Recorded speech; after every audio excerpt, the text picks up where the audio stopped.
Your smile reminds me in every single way. Your smile reminds me in every single way. Your smile reminds me of the perfect day.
Ladies and gentlemen, boys and girls, welcome to the final day of the SimRacing Expo 2025. What a weekend it's been. Oh my God.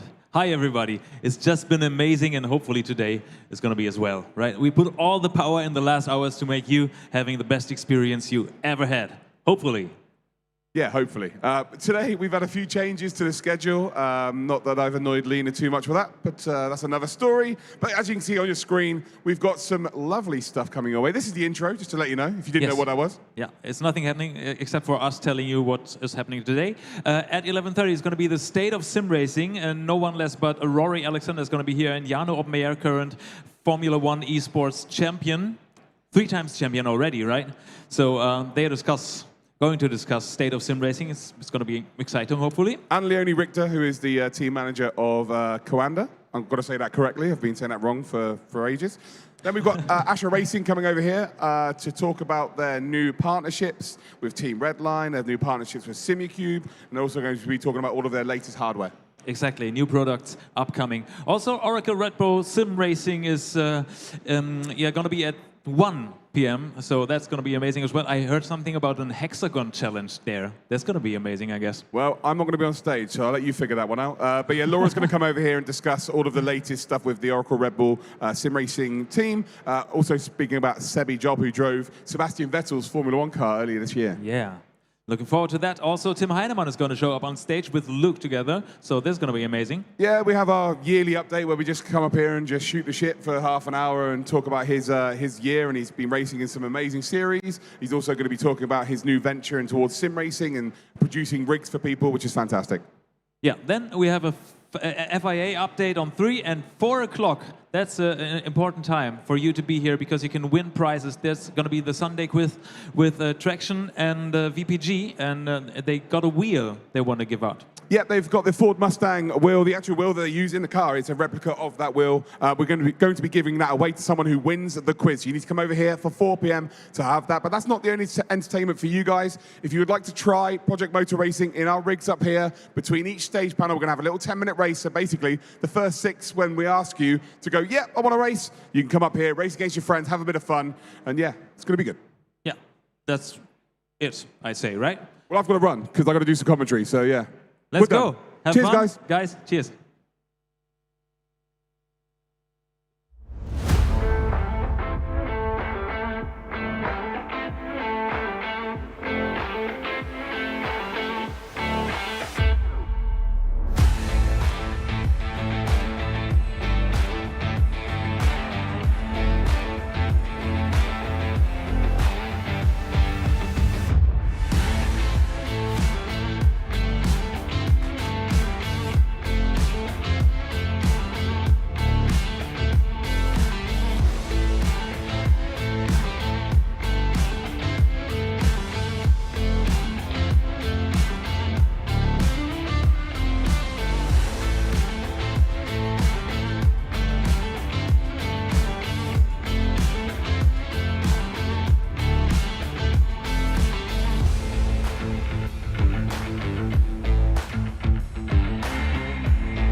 Yeah. I'll say on the end.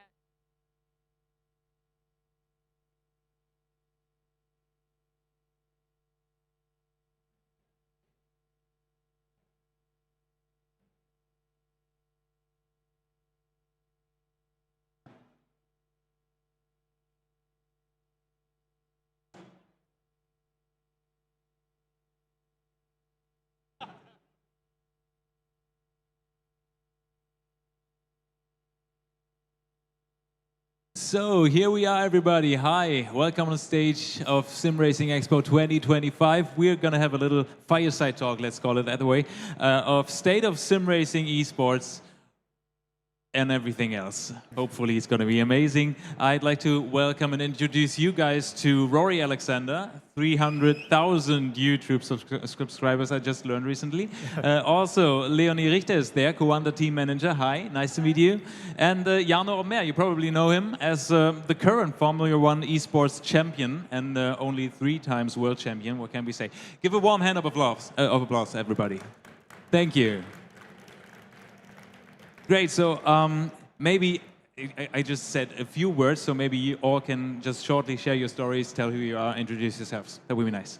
Probably in contrast to these guys, I'm not actually a very good driver, but I get to play Gran Turismo I do that full time now, so very much sort of at the entry level of esports, where everybody probably starts, probably everybody passes through. So yeah, that is what I do. Yeah, my story started back when I was 4 years old in karting. Did 13 years of real-life racing until I finally made a decision to kind of follow a little bit of a different passion of mine, which is gaming, mixed with racing. And yeah, joined esports in 2019 and continue my job there. And already a hero of the scene, obviously. And you, Leonie? Yes, so my story is, I think, completely different again. I'm actually not a racer myself. I've always been very, very interested in motorsports.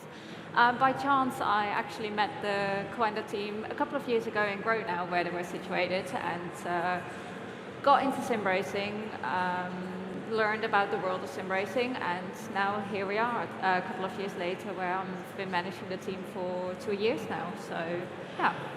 Welcome on stage. Great to have you here. Would you be so kind to the technique to put the speakers a little louder on stage? That would be amazing so that we can hear each other. So let's dive into it. How do you feel the last 5 years have been for sim racing esports in general? Like maybe from your perspective, firstly. Yeah, I mean, the last couple of years, of course, you know, I kind of started after COVID, so I wasn't really involved in sim racing during COVID. But afterwards, you really saw there was a big hype. My honest feeling has been, I think there's a lot of great things out there at the moment. I think everyone is renewing, reimagining what sim racing can be, and I do believe there's going to be a really big boost coming up. I feel like this year might have been stagnating a little bit, but sometimes that is needed to actually, you know, get better and get bigger companies involved, bigger competitions involved as well. Okay, from your perspective, I mean, I think the past 7-8 years in general have been great for sim racing. Of course, with the start of F1 Esports back in 2017, probably gave it a little bit of a boost. Then we had a lot of the real F1 drivers during COVID play the F1 game, stream together. And yeah, I noticed as well myself that the interest in esports at the time in F1 Esports grew massively because of that. And yeah, nonetheless, there have been a lot of great races as well, which have been really exciting. And I think in the end, that's what's most important, to have exciting races, because that's in the end of the day what people watch for. So yes. Yeah. And I think to echo what these guys said, it probably in my perspective, Jarno was a little bit early, but definitely COVID was when it peaked. We've probably seen a little bit of a drop-off since then, just naturally, because people are now allowed back outside, so you know they're not forced to do that sort of stuff. But it's a very exciting time. I mean, look at this, for example. It shows that there is a massive interest, and there's really young kids here as well. So you know the F1 esports guys of the future are probably walking around right now. So there's definitely an interest in it, and with all the new games arriving as well, yeah, there's definitely going to be an influx, I think, and the future's bright. I mean, maybe to quickly add to that as well, I mean, I heard that this weekend's been sold out, that it has been so much more people interested in sim racing this year at the SimExpo than last year, and that's, I think, we're noticing as well, where maybe the competition at the moment is stagnating, what I've been saying, but I do think the interest is growing for sure. I mean, you see it in content creators as well, right, where there's more content creators out there creating really the hype around sim racing, and as a team manager, I noticed it as well. I get more people asking, okay, how do I start? Where do I start? How do I become a member of your team? How do I become a driver? And I feel like this year that has been more than any other year. So I think the hype is really building. There's more people interested. Now we need to make sure that they actually stay interested and that there is something there for them.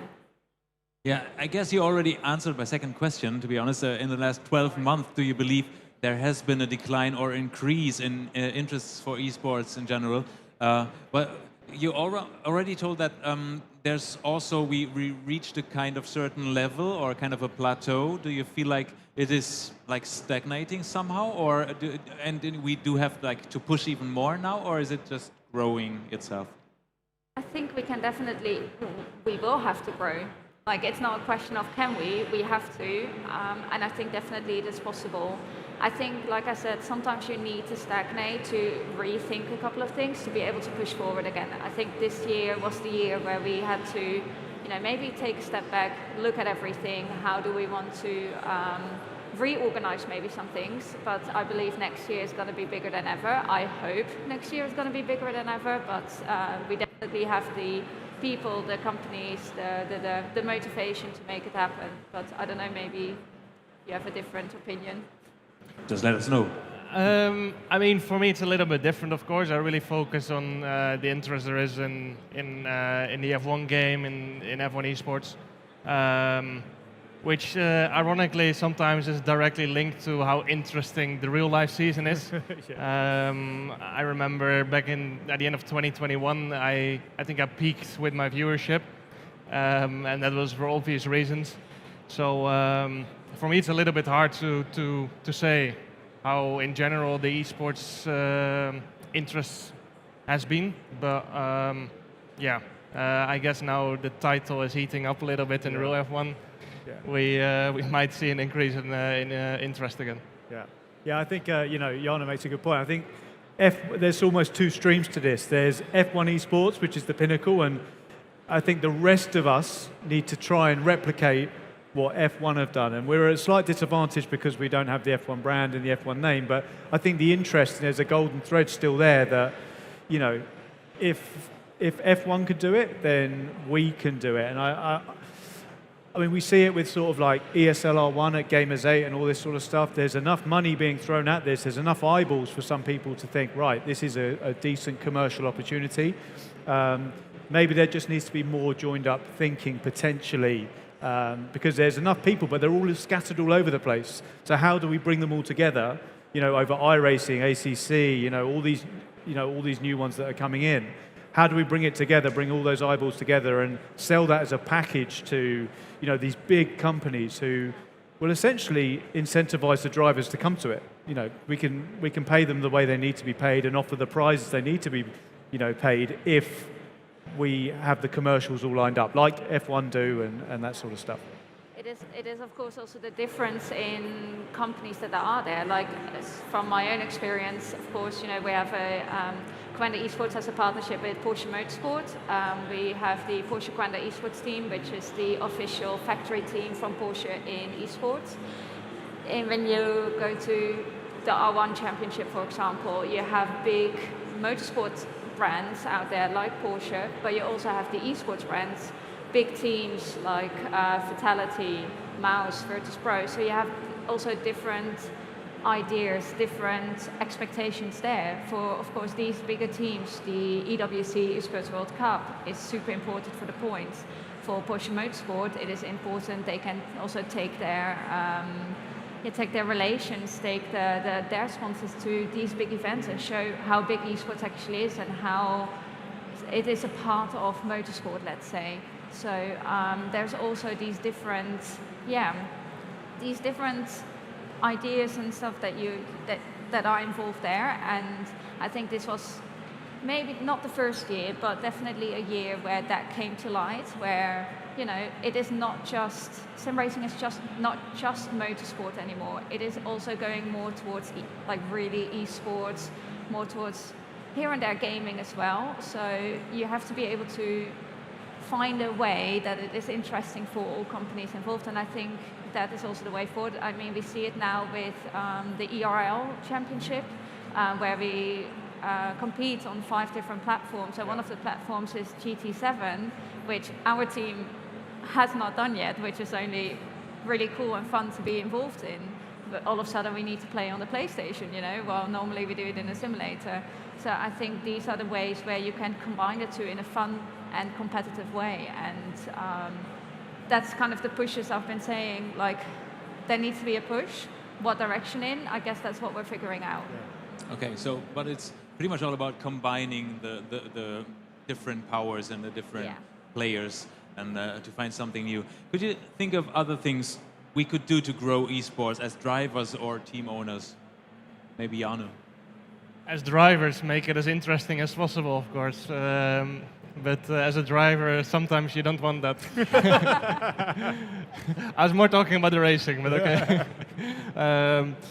No, I mean, as a driver, you try to win, which makes it interesting enough. Sometimes, if you're fighting for a championship, you're perhaps not aiming for the race win. But yeah, as a driver, I guess if you have 20 drivers that try to win, it already makes it exciting enough. Already, yeah, absolutely. And as a content creator, do you think of new ways to approach your audience, for example? I think a lot of it's about the story you tell. Certainly with these cross platforms now, so I've had a lot of experience with ESLR1 and that sort of stuff.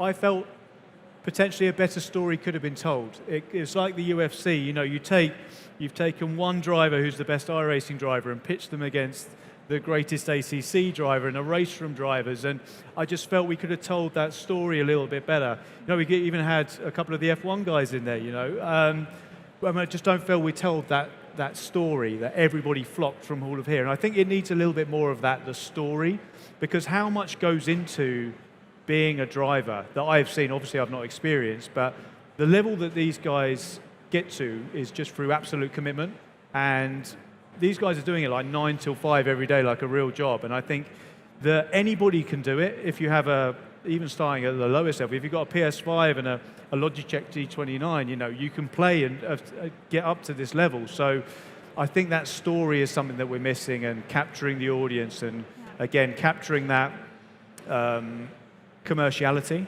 I think it's all there, we just need to tell the story. Yeah, I mean, it is all about storytelling. In the end, people want to know, okay, how do I start sim racing? What do I need to do? Okay, I'm at this point now, how do I get better? And we need drivers in this case to kind of showcase as well, okay, this is the steps I've taken, or okay, this is what I'm doing, to kind of have a more of a view into their life and into their practice, and how do you get to be that person that you look up to in a way.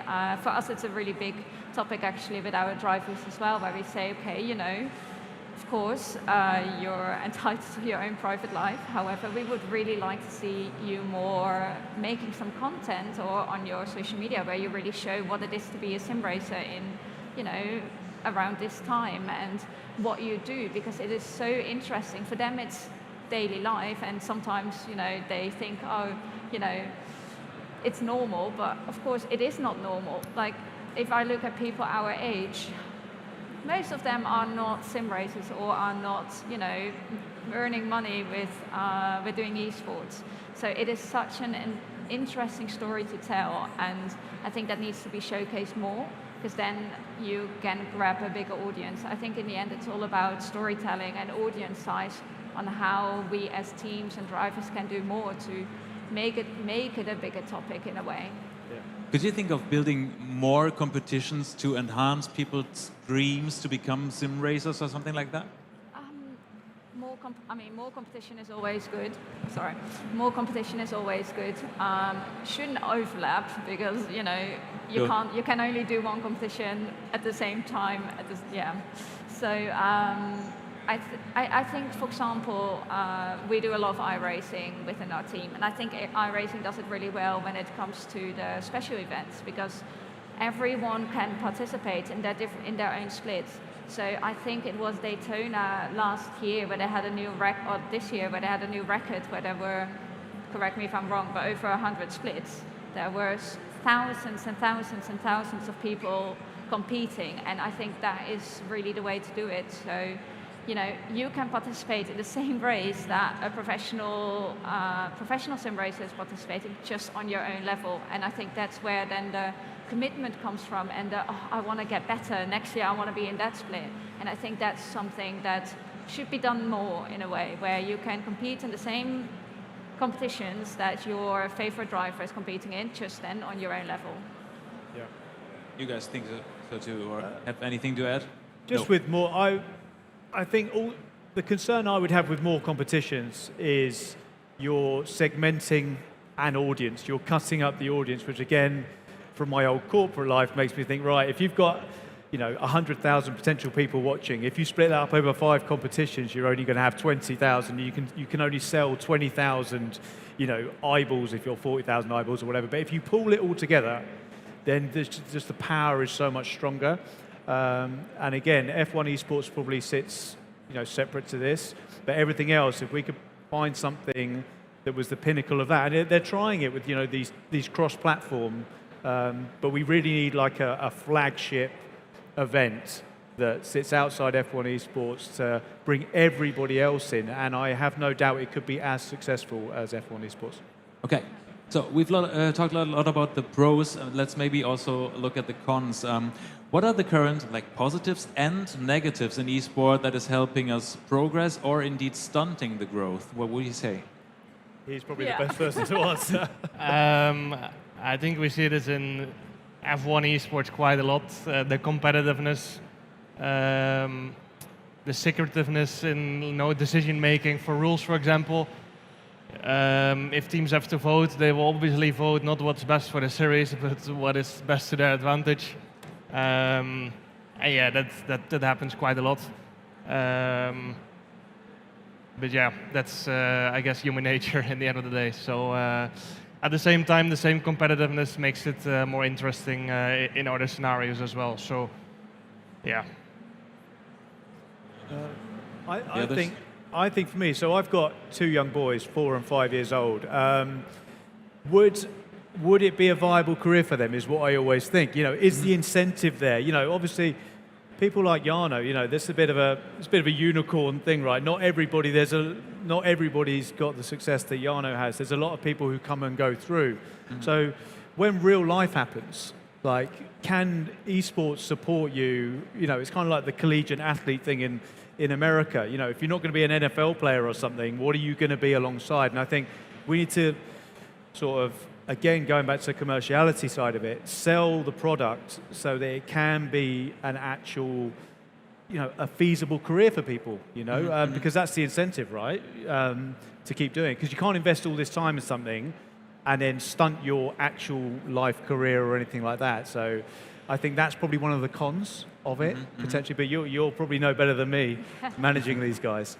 Yeah, I mean, for us, I guess the biggest incentive is always going to be money. Running an esports team, it requires money. You need to pay your drivers, because if you want to be the best team in the world, you need to get the best drivers. The best drivers, most of the time, know that they are the best drivers, So why would they go to your team if they can go somewhere else where there is much more money for them? Because in the end, they have to live from it. Yeah. So that of course makes sense. And to get money involved, you need to get sponsors involved. For sponsors, you need to get audience. So it's kind of, you need to start at the root where you need to create an audience, people that want to watch it. So you need to make it interesting. When it's interesting, you have the audience, people are going to say, oh, yes, I want my brand there. Okay, perfect. Get the money in, money, prize money, and prize money goes to teams. Teams can pay their drivers. You know, that's how kind of the whole thing works. Next to money, of course, you need to have a good team environment, and you need to want to work with drivers also multiple years. It's not like come in for a championship, get out. Maybe that's different at F1 Esports. For us, we really want to hone the talent and skill. And you know, for us, for example, we have a junior team where we say, okay, you know, we get someone in that still needs to learn, is really good, has the talent, still needs to learn, perfect. Come into the junior team, train with our pros, learn from our pros. You have the chance to make mistakes, because from mistakes you learn. And at one point, we really want you in the main team. We're not going to put you in the junior team if we don't think you're not going to be good enough in the future.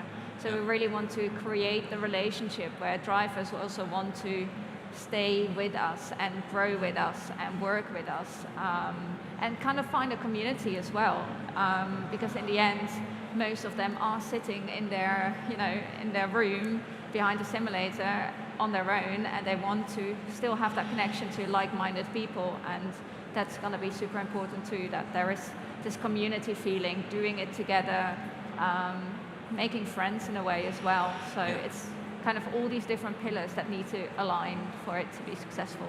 Absolutely. Do you think that personality-wise there is room to grow for the racers, or to Sure. offshore, right? Yeah, Yes. I mean, I have to say, if I look at the Porsche Quenda team, for example, I don't know if my mic is on actually. Put it a little bit closer to your mouth, maybe. I hope, yeah, okay, perfect, it's working.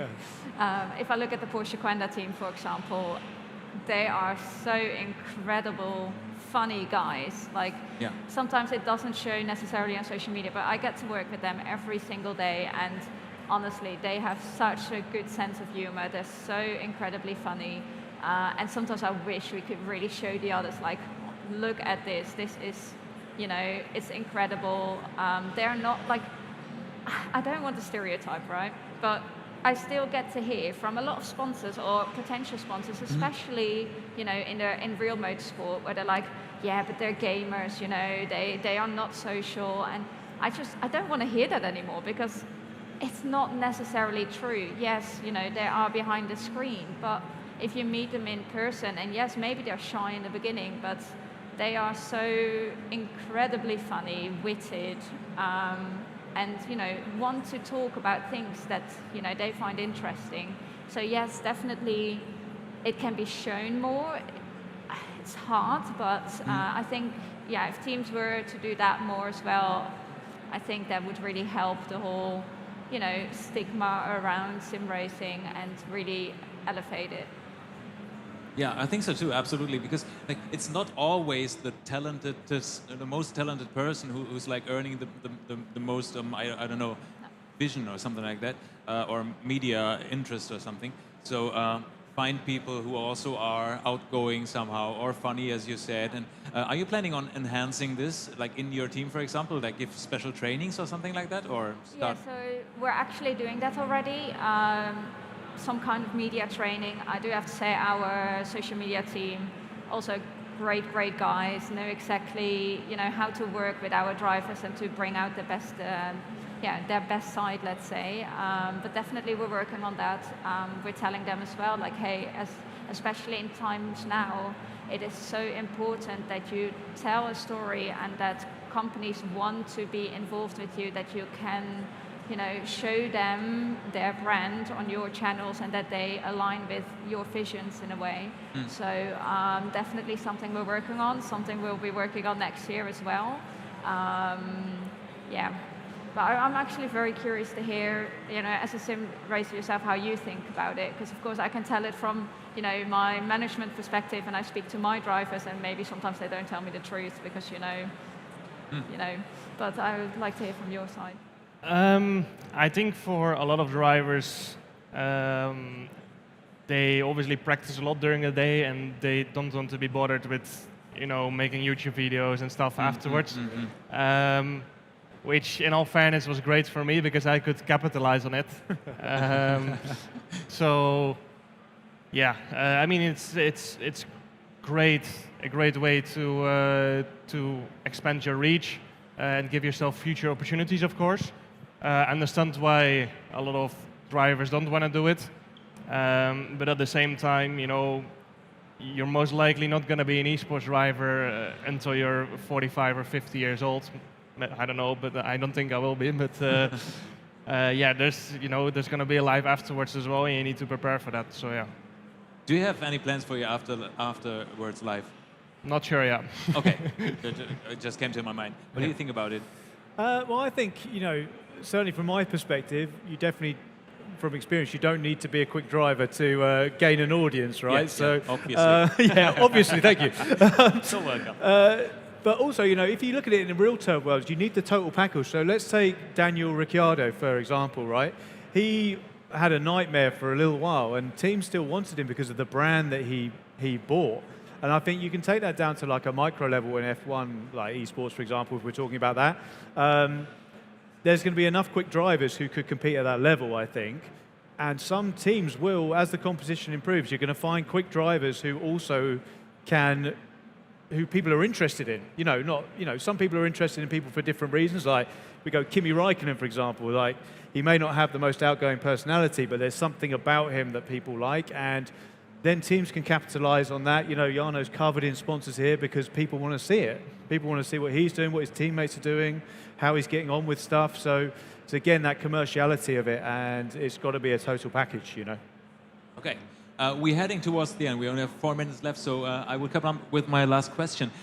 Make a wish, guys. What does the perfect esports scene look like from your perspective? Maybe we can start with you again. So, gosh, I have to think about that, to be fair. I mean, definitely really, really good competitions with teams participating at the highest level. A lot of prize money, because that helps everyone, I think. Definitely people that want to watch, I think that's very important, because I honestly believe sim racing is something so special, it's something so interesting that even if you're not a motorsport fan, I think sim racing could be so interesting to watch. So we need to highlight that more. So I would say, yeah, a wish would really be more competition structured through the year, not everything at the same time and then months nothing, because that's, I've said it last week actually, where I say at the moment sim racing is so unpredictable that it is predictable in its unpredictability. So it would be nice to, have a nice schedule where we know, okay, where we can participate in, and then that, the audience also knows exactly where to go, where to watch, and yeah, I think that would help as well. From your perspective? I very much share the same opinion. It would be nice to plan your life a little bit every now and then, but usually esports seasons get announced very late. And yeah, it's a little bit unpredictable. I've had to, I wanted to compete in more series in the past than just F1 Esports, but then I had to say no because they were scheduled at the same time or too close to one another, so I couldn't do them, which was really unfortunate because I really wanted to compete in those. I get the question a lot, are you going to compete on, Le Mans Ultimate again or on iRacing? But at the moment, it's just it's not very feasible for me because I have to obviously get used to a new sim, get to the top level. It takes time, and then if the series are 2 weeks apart, there's no point because I'm either going to be doing it half-half or I'm going to be in the bottom in one of them, Yeah. So, yeah. Absolutely understandable. See your point there. And you? I'd like to see one competition, one competition where everybody can come in. We see games like Fall Guys and Among Us, and everybody can play on anything. Maybe not mobile, that's a bit much, but anyone who has something that is an equal platform where anybody who has a steering wheel can compete. There's loads of sponsors involved, and the prize money is either loads of money or an actual seat in something. I don't know what that is. That happens once a year, goes all in, like the World's Fastest Gamer used to be, or Gran Turismo Academy used to be, but something like that. Because we don't forget about those competitions because they were great. I'd love to see them back. Hopefully the right people heard that. Keep that in mind. Yes. I think that's a wrap, everybody. Anything to add? No. No. No. No. It's all fine.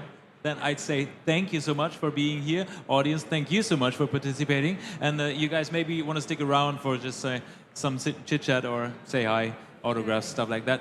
Thanks a lot. Next coming up is going to be Ascher Racing right here on stage. And we've got some messages from our partners for you guys. Thank you for listening and watching.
Können wir bevor... Cool, das ist ja großartig. Sind wir schon im Stream? Are we already online? Yes, we are. Great. That's beautiful. Hi, everybody. Welcome back again at the stage of SimRacing Expo 2025. My name is Matthias, and I have guests with me. Team Ascher Racing is here somehow, let's say. Martin, Ascher, and Marcel Erdle. Hi, nice to have you here, guys. Nice to meet you. Hello, everybody.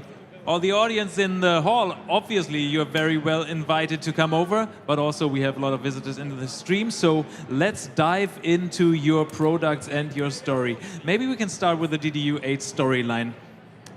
Could you just please come up with whatever happened there, and what is it, and what are you offering? I think the mic is not working. I think now it is. Is my mic working? Yes. Okay. Hello, everybody. We start with the DDU8. We extended our product line of DDUs from 4-inch, 5-inch now to 8-inch. It's an ultra-wide format, and we chose the format because you can see a lot of the screen, more information on the screen without blocking your sim racing view a lot. It's ultra thin so that you can mount it as close to the monitor, and the LEDs are even brighter than before. So that was our goal. That was your goal, and you obviously achieved it. It's looking very beautiful. It's really nice. Is it just plug and play, or do you need a third party? It's plug and play with SimHub, so Okay. you can just add the new device in SimHub and everything works out of the box. It's a single device, nothing else to do. It comes with a built-in LED profile, and with our extensive work on telemetry LEDs, shift RPMs, and everything you got. How long did you work on it? A lot of work, yeah. Yeah. So how long did it take you to just like finish the product from scratch? I just can say much more than expected originally, because we changed a lot of concepts. We have a power button, not a slide switch anymore, and the devil is always in the detail, as you find out the hard way. But yeah, it turned out great in my opinion, and the feedback so far is really good. Yeah. So you're proud of it, obviously. And it's a beautiful thing. Let's dive into the SimHub plugin. Tell me a little bit more about it. A lot of work the last year went into improving our existing products, making them smarter, and SimHub is the ideal platform to do that. So we came up with a SimHub plugin, which lets you first do all the settings of the steering wheel, and we are going to build on top of that, so you can make it even smarter. If you can think about the small little details like change the bite point of your clutch pedals per car, or connect them to track temperature, export import profiles, all that kind of stuff. We can see when a driver change has been triggered, and we update the rotary switch positions to the new driver. All those little details which we found useful as sim racers ourselves. So when I do a driver change and take over the car from my teammate and it has the wrong ABS setting, I used to crash. And we tried to fix the problem. So we rewrote half of the steering wheel firmware for that, just to implement those tiny little details to make you more reliable, enhance your pace, and that's how we think. And it worked out pretty well, I'd say, right? We're happy with the result. Yeah. Have you already gained some feedback from the audience? We show the plugin and say how it works, and so far the reactions are pretty good. But we have to spread the word, because most of our customers don't really know what the wheel can do, and it can do so much more than you think when you open the box. We have the rotary switch modifiers, which you can map freely to any button. You can move it around as you like, and most of them don't know that the feature exists, and that's why we tell it. Yeah, And also it's a convenience thing, because like you have so many different softwares always, right? So we wanted to get rid of the control center and just build it into SimHub, which everyone uses anyways, so just made sense for us. So Yeah. What we also do is we partner with, for example, Lovely Dashboard is one of the most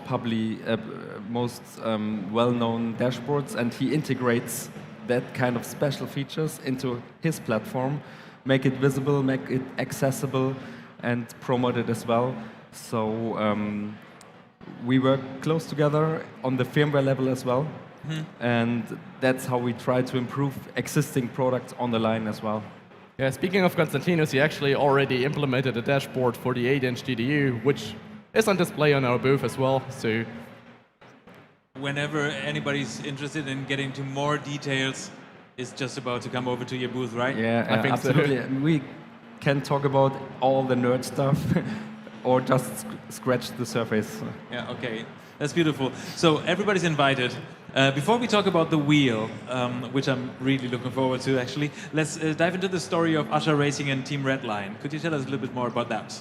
yeah, I mean, basically it all started with, I think we talked about it last year with Max Verstappen contacting us and getting his Ultimate, which was quite funny itself as well. So he sort of created a contact to Atze and Jack.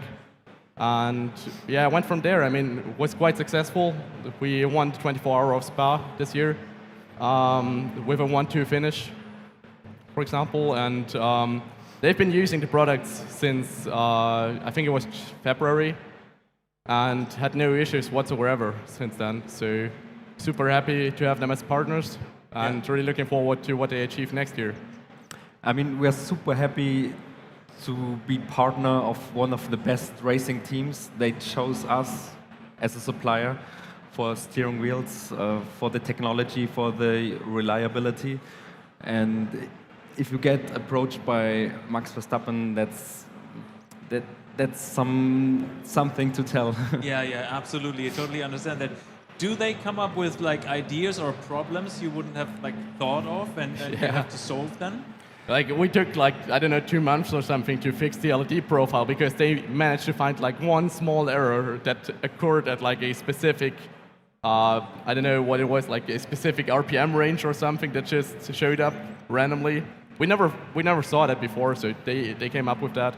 I mean, those guys are really dedicated and try to get the best out of it, and that's why we try to pay attention to those small details, to offer the tools. For example, this byte per point per track temperature is something that maybe 99% of our customers will not use, but on that kind of high-level racing, all the small little details add up to get to the performance that you need.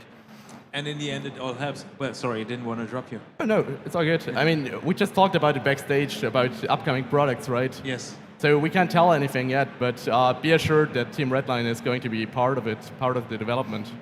Okay, so and that helps you to develop even better stuff, right? That's just crazy. I mean, first of all, they are using our products. Everybody in the team got an Ultimate, a Pro, and a dashboard. And a dashboard, which we are going to switch for the 8-inch, by the way, as well. So that's a good choice. And once they really get used to it, we are in close connection in Discord, and we get the feedback, work together on improving the product in the future. It's a long-term partnership, and we are going to build on top of that. Sounds amazing. Looking forward to whatever is coming there. Let's talk about the wheel. Ascher Racing SimExpo Ultimate wheel. Now it's standing right before us, and maybe you can like show a little bit and tell. Speaking of partnership, right? So since we've been partnered with SimExpo for so long, and also been partnered with Team Redline, just felt like the right thing to do a collab with them. We talked about that in January in Maastricht, and you know we always like the idea of just doing a co-branded wheel, like have the SimExpo brand on the Ultimate, which is of course, you know, well known with the McLaren brand, but SimExpo just being such a major player in the sim racing industry, just felt like the right thing to do. So, still is a USB wheel, so this is not connected to the light bridge, which for us was more of a convenience thing because we didn't have the time to do the development of that feature. Because we don't want to rush things, you know. Every Ascher Racing product needs to be refined, needs to be finished. So this will take a while for us to adapt, but for now, this is what it is, and we think it actually turned out quite nice looking, so we're super happy with it. Absolutely. Can you go through it a little bit? Yeah, I mean, well-known features from the Artura Ultimate, from the McLaren wheel, so to have our 14 push buttons that are LED backlit as the previous one as well. To have 4 thumb encoders, 2 7-way joysticks, and 2 12-position rotaries. So yeah, pretty much all the materials except for the thumb rotaries, the thumb encoders, and the 7-way joysticks are actually out of the McLaren Artura GT4 car. So the grips and the materials you see here, you can find them in the actual car in our booth as well. Comes with double pedal shifters. They feature our Gen 6, so they're damped. So if you actually hear that, quite quiet. Yes. One can hear that, right? Yeah. And it comes in all black. Yeah, it comes in all black. That was actually that was really often requested by people, like an all black wheel, because they just, we try to go for the red and blue optic because we try to show that you can do the thumb encoders with the 12-position rotaries, the modifying modes that Martin said. But so many people wanted just an all black wheel because they like the stealth look, so just Why not then? Right? Yeah, exactly. Yeah. Listen to the audience as well. Also a good thing. Beautiful wheel. I love it a lot. Everybody who wants to have a closer look at it, please step by the booth. Obviously. Yeah. By the way, are you confident or happy with the fair so far? Do you like it? I mean, as you can hear or probably cannot hear, we talked a lot. It's going really well, I think. Yeah, I think yesterday were as many people as last year combined, so we're super happy. Really looking forward to next year as well. I mean, we're almost at the end of the fair already, right? So yeah, absolutely. The last hours to push through, but still a lot of visitors who are keen to know and to get to know new products. Talking about the future, I already asked you backstage, and you were like, nom, nom, nom, and you also mentioned it. But what can we expect? Can we expect something? We will extend the product portfolio, of course. We work. We always cook in the background. We have great partners to work close together. For example, our lovely dashboard partner is going to get some free codes for his gold membership. You can come by at our booth, and we pass along a few codes. So the first ones. How do you say it in English? To show up or? Okay. Wer zuerst kommt, mal Yeah, zuerst. okay. So the first one's gonna pick. The first one's pick, right? First one's pick. Yeah. Come by, and we have something to offer. First come, first serve it is, right? Yes. Yeah, that it is probably. So guys, what's more to say? Anything to add from your side? I don't think so. Thanks for having us. But they're going to wrap the car anyway, so I think we're going to be shut down. Soon, in a few seconds. So everybody, thank you so much for watching and listening. Hope you had a great time, like getting to know all the Ascher products. And if not, and if you want to have a closer look, walk on by the booth. Thank you guys for being here. Thank you so much for having us. Thank you. Thank you. And we are coming up with the next panel soon. Let me just see what it is. It's Oracle Red Bull Sim Racing right here on stage. Looking forward to that. Until that, let's have a look at some messages of our partners. Thank you for watching.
Your smile reminds me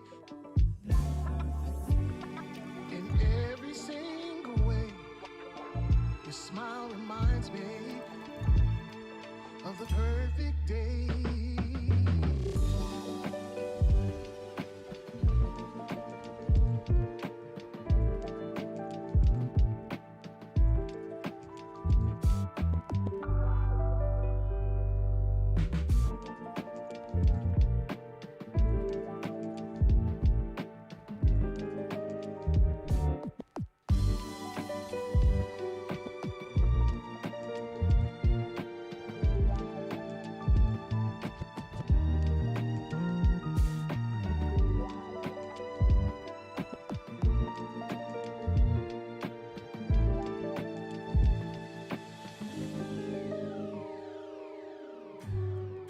In every single way, your smile reminds me.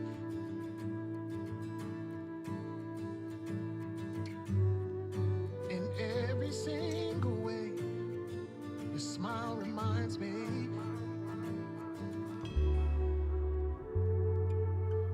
I never thought they'd put a sim racer in a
Hey everybody, welcome back on stage of SimRacing Expo 2025, and we're just heading into our next panel. Therefore, please let me introduce you to Team Oracle Red Bull SimRacing Esports Manager.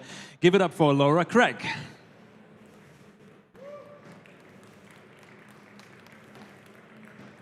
Hi everyone. First of all, thank you for having me. I hope you're having a great weekend so far. So my name, as mentioned, I'm Laura Craig. I'm Esports Manager at Oracle Red Bull SimRacing. And today I'd like to talk to you about how Oracle Red Bull SimRacing is giving wings to sim racers. So first of all, a little bit about myself. I've been with the team now for 3 years. I started out as an intern. I've worked my way up to becoming a manager. And yeah, it's been a great ride. We've been a bit of a peak now with the team. We're winning a lot, as I'll come on to, but really enjoying my time with the team. I sit within the marketing department. We're based in Milton Keynes in the United Kingdom, and I work with the likes of Jarno Opmeer, Frederick Rasmussen, Sebastian Job, Cooper Webster, and as part of my role, I manage our press relations, as well as overseeing our content and social strategy. So myself and Josh and Maddie, who are here with me today, they're over at the Fanatec booth. If you see them, please say hello and tell them I sent you their way. And yeah, I'm a big gamer myself. I play Pokemon. That's been my thing since I was a kid. And I actually compete in esports. I compete in Pokemon esports on the video game. So this is like a dream role for me. I've grown up watching Formula One. My dad got me into Formula One from a really young age. I've been a big Max fan for the longest time. And I also went to university in marketing and communications. So for me, this role is like encompasses absolutely everything that I love. So yeah, it's a massive dream role for me, and I'm very happy to be here today with you all. So yeah, moving on, for those of you who don't know, in Formula One, there's this thing called the Concord Agreement, which is signed by all 10 teams. And you have a new Concord Agreement for every new regulation. So the current regulations have been in place since 2018. So the current Concord is from 2018. And as part of that agreement, all 10 teams, Formula One teams, have committed to having an esports team. So that's why we exist.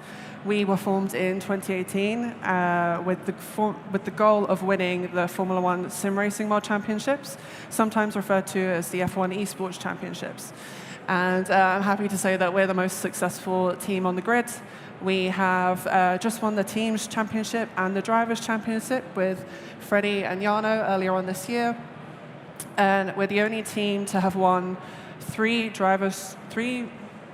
Teams Championships, and then 2 Drivers Championships back-to-back as well. So Freddie won last year, Jarno won this year. And yeah, so we're the most successful team. Outside of Formula One sim racing, we also compete in the Porsche Esports Super Cup, which is on iRacing. Last year, Sebastian Job, who unfortunately couldn't be here today, he won last year. And then this year, Cooper Webster, who's based in Australia, won the championship. And then in addition to this, we also compete in the Porsche Esports Carrera Cup GB. So Sebastian Job is the current 4-time champion. He's won three championships in a row. And then we also competed along with Team Redline, Max Verstappen's Team Redline, in the Esports World Cup, and we won the Teams Championships on Rennsport. So everything that we've competed in this year so far, we have won, and we hope it will continue that way. So yeah, that's a little bit about our team. So yeah, take you on to Game to Glory 2. So about how we're giving wings to sim racers. So for those of you, first of all, hands up, has anyone seen Game to Glory 2 on YouTube?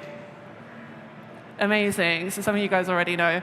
For those of you who don't know, Sebastian Job, he's been with our team since the beginning, really. He's been with us since 2018, so 7 years now. And he has done a little bit of karting in the past, but he predominantly competes on iRacing. He's dabbled in a little bit of F1 esports.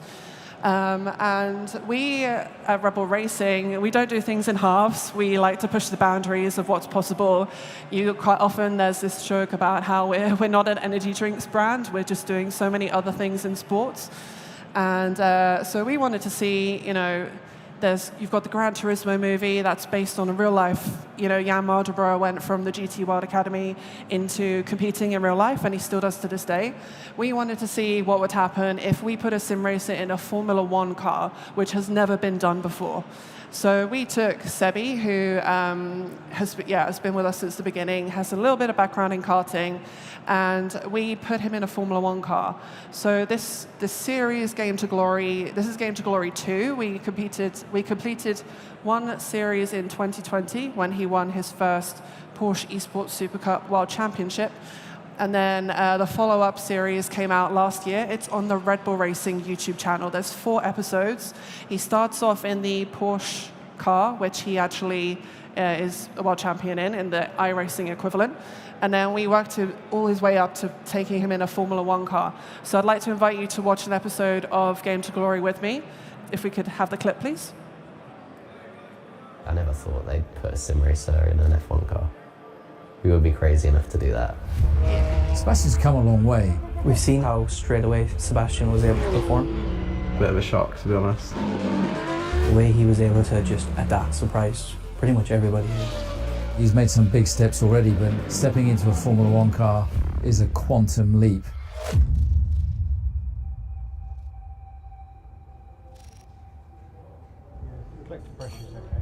Collector pressure's fine. Pumps are running. When they're setting up everything, you just realize how high level all of this is.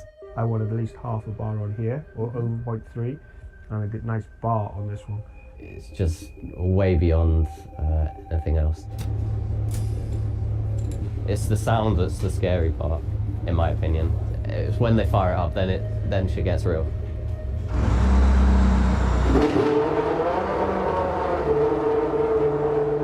Patrick is going to go out for a few laps, going to set some benchmarks, which is great because if I don't have anything to compare to, it's hard to gauge what I'm doing.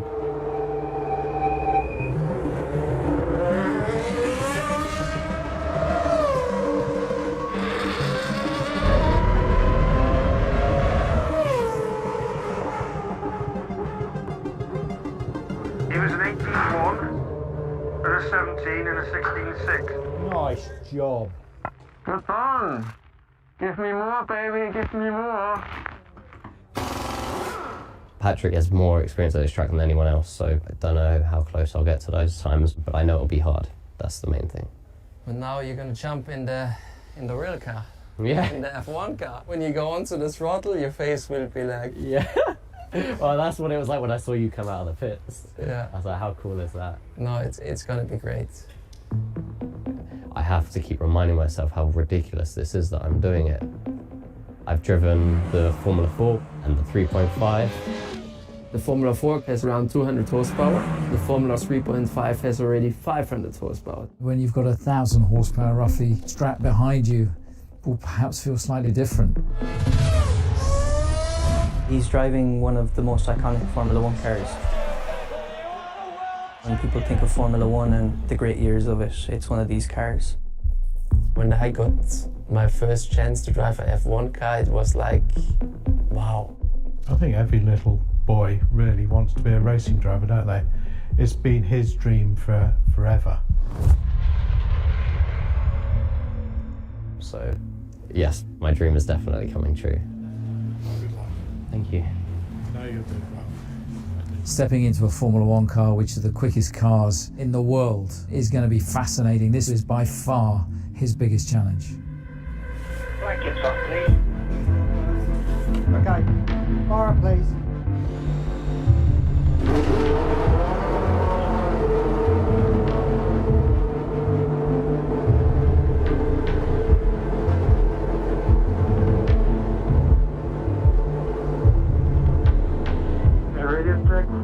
Can you hear me? Good. Okay, good. So, let's have fun. Enjoy it. It will be interesting to see what lap times he's going to do. It's going to be completely new to me. I have no idea how it's going to feel. My main goal is to just enjoy driving an F1 car. Simple as that.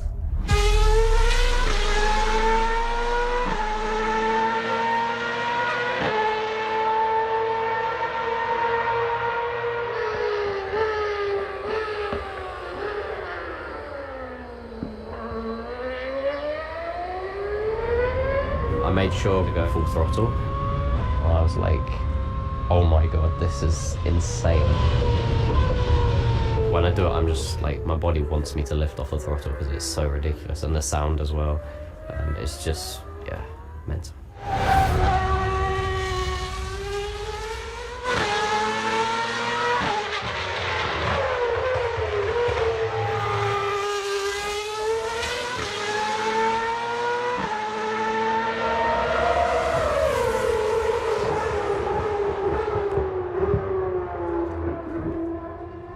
Sounds like he knows what he's doing.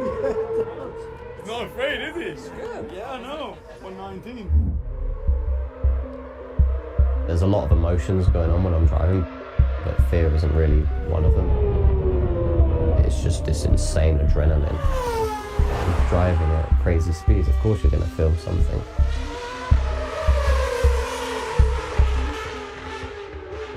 Are you worried yet, Patrick?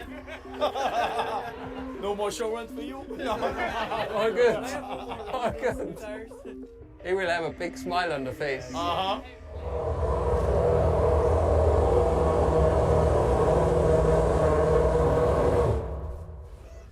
And how is it? Awesome. Yeah. So close to the sim? I finally feel my neck. I wish I could say it's comparable, but the speed just takes over everything. Imagine the fastest roller coaster you've ever been on and multiply it. The two left-handers, I was like, oh, now I feel the neck. Finally. That G-force is what you feel in the car, and he performed really well. It felt natural, like, it felt so good. I knew it'd be a lot quicker, but it's still a shock how much of a jump it is. Yeah, yeah. Ready to go out again, huh? Yeah. Yeah. There's a big connection in sim racing to real racing. I think that sim racing could eventually create a broader pool of talent for the younger drivers because it's way more accessible. Motor racing is expensive, whereas sim racing is a much cheaper version. But I don't think that people should underestimate the skills that it requires to actually be an iRacer. There are other factors. Is it warmer? Is it colder? Those small things can make a big difference. Oh, be careful. Whereby somebody who's grown in that environment more naturally will absorb it better. So this challenge is to see how closely does the virtual world relate to the real world. That is the question to be answered. This is what this is all about. Okay, fire please. I've met many drivers and they go to a certain lap very quickly, but the difficult part is then the last half a second. That's getting really tough. Now you stay out until we see the checkered flag, okay? Awesome. That's what I like to hear.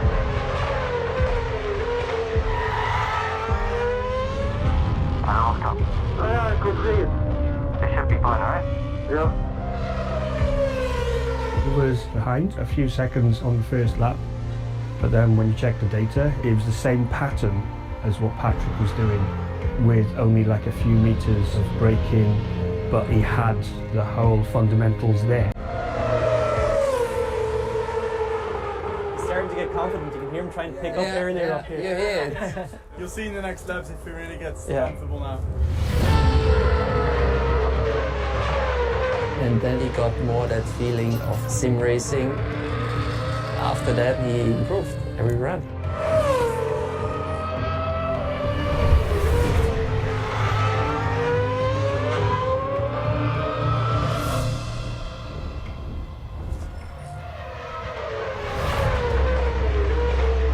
To get into top level of karting, you need a lot of money. Started doing sim racing because we can afford to go to a high level. Fast forward 10 years and I'm being put in an F1 car, not because I've paid £1 million, but purely because I got here from sim racing.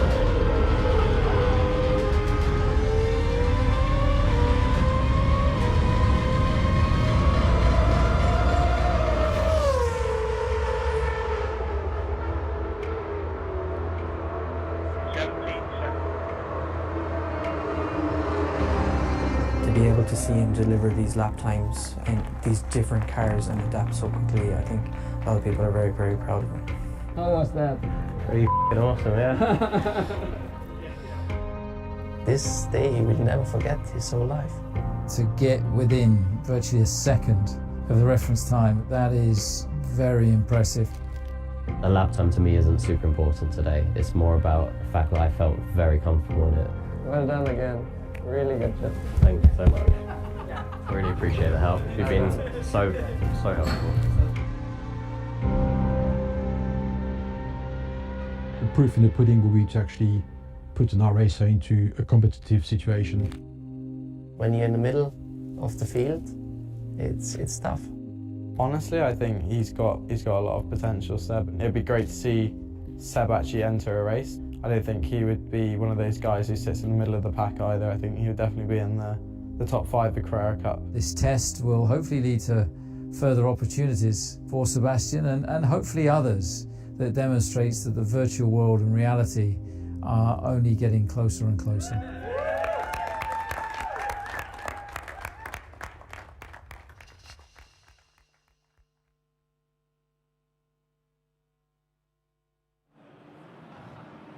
How amazing was that? A sim racer got within 1 second of a Formula One driver in 10 laps. So I think that just goes to show that anything's possible, you know?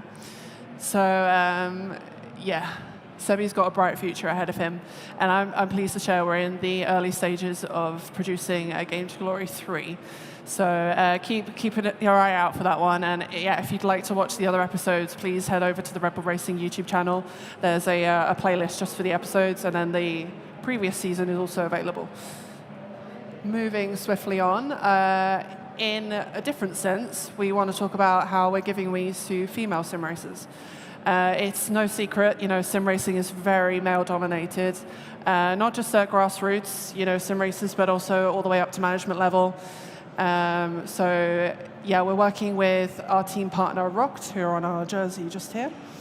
And we worked with them to create in 2023 what we call the Rock to the Rig development driver program. Using the F1 game, we scouted 6 women who joined a development program, and we provided them with equipment through our partnership with Fanatec, so we kitted them out in rigs. Some of them have never had rigs before. These 6 women, some of them use controllers, and we wanted to really give them an opportunity to work with a top-level team, because you don't see many other Formula One teams offering this kind of thing. And I think it's pivotal that, you know, one of the best sim racers in this modern day and age could be a woman, and we just don't give them the opportunity all the time. So it's important that we provide these kinds of opportunities. So the 6 women that we brought into the development program, there's a clip that I'll show you in a little bit. We provided them with coaching, a schedule. Some of them have like day jobs, so they work full time and they do sim racing as a hobby. So it's about providing them with the opportunity to work with a top-level team. And we also gave them coaching. We set up coaching sessions with the likes of Jarno Opmeer, Fredrik Rasmussen, so world champions on the Formula One game with the girls. So if it's possible to show the next clip, that would be amazing.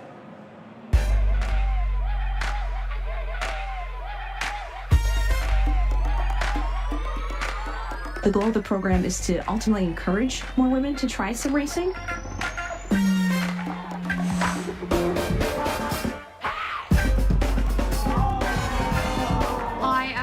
Really excited. It's like dream come true. That is how let's go. Rock the Rig is an amazing initiative because you don't see many women racing in general, or even in esports in general. Having that exposure for females in programs like Rock the Rig is great because it can open doors for us to maybe see a female or two in the F1 Esports series in coming years, or even other major esports series. For me, Rock the Rig means a lot because I came from nothing. I just have my chair and my controller and let's go racing. And I'm here. We got to take a tour of the whole factory, which was really great. It's hard to even put it into words. It's amazing. Never thought I would be here one day. It probably won't sink in till I get home, but it's just brilliant. A venture like this that's backed by Red Bull and Rocked, I think it just gives you that helping hand, really. Congratulations on being chosen for the first ever Rock the Rig Driver Development Program. We look forward to watching you race more, and we'll be cheering you along. It was such an awesome surprise. Oh my God. Doing it.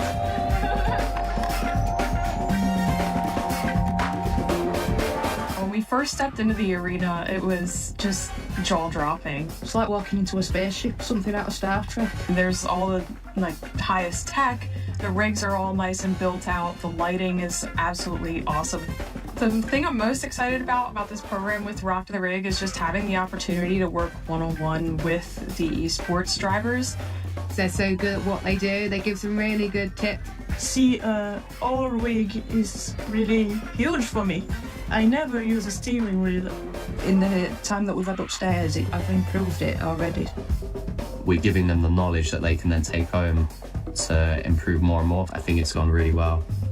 It's nice to meet all the other 5 girls in person because we all spoke online. It's amazing because we never met, but it being so familiar. Rock the Rig, it's like a bit of a camaraderie. We're all cheering each other on.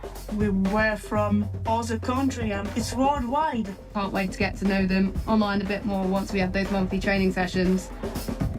There's never been anything like this, so I hope that more women are interested in these programs in the future. Even in our country, we can do it. Why not go chase the dream? So I would say anybody starting to apply for it. We need to have more women in all of this. We're here, we exist, and we can race too.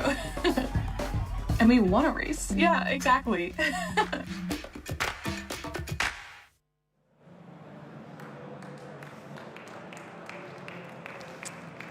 Thank you.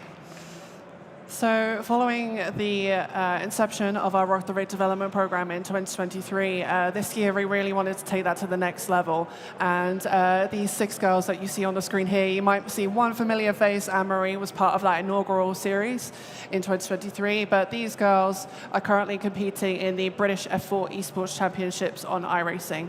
So we held some additional trials on iRacing at the start of this year.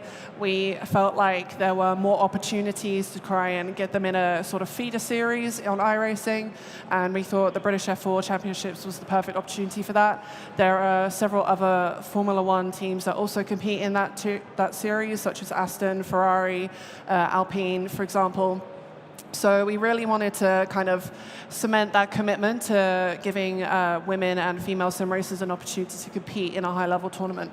So the girls are doing really well at the moment. We've completed 3 rounds of, I believe, about 8.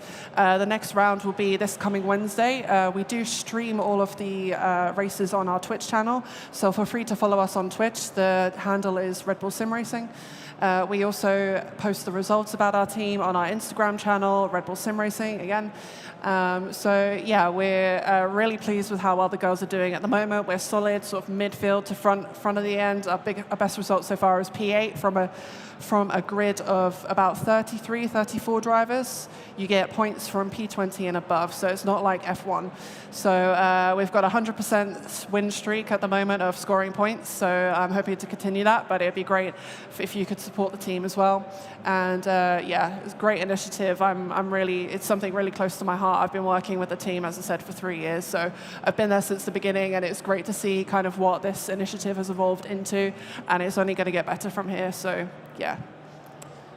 And then finally, from an engineering perspective, with Hexagon, who are a new partner of ours that joined this year, we work to create the Future Skills Challenge. So if you follow us on our LinkedIn, again, I'm going to shamelessly plug our social media channels, Red Bull Sim Racing on LinkedIn, we held a competition, it was only a few months ago now, actually, where we invited engineers, engineering students, people that perhaps don't even have any relation to engineering at all, to come forward and complete a quiz.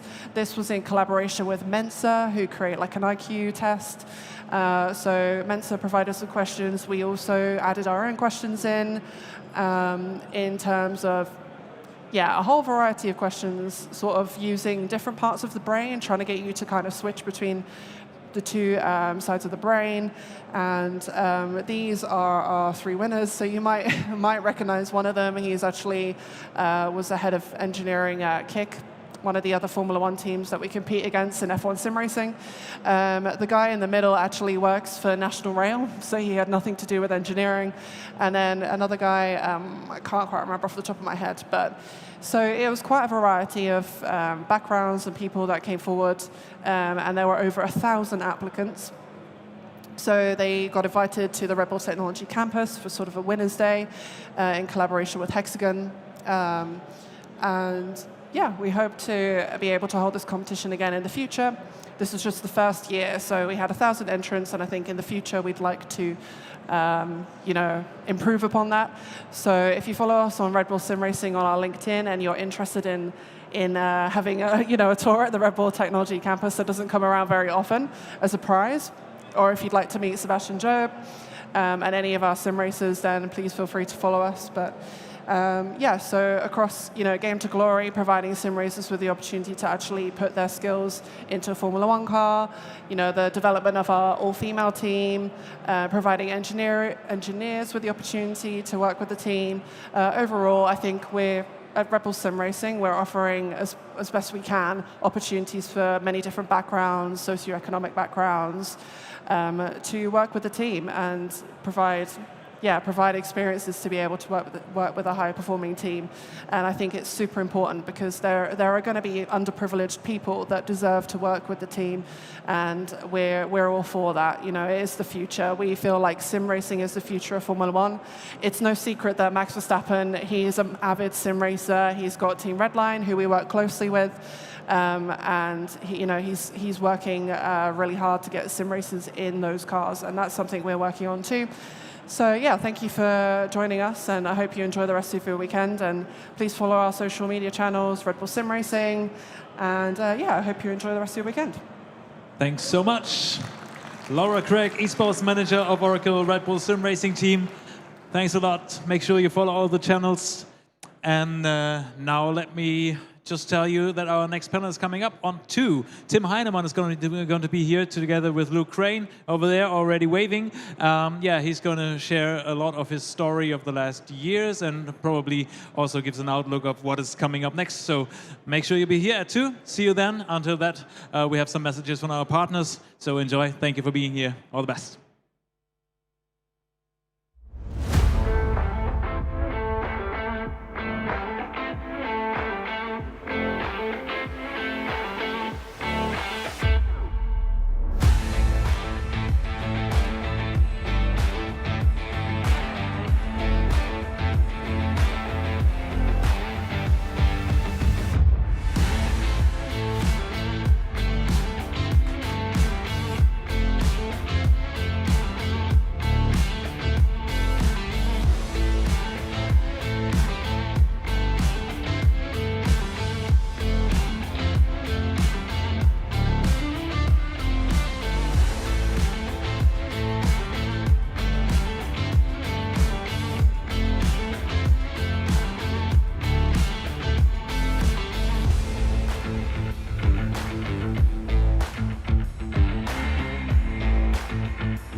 just try to figure out who's gonna give the prizes.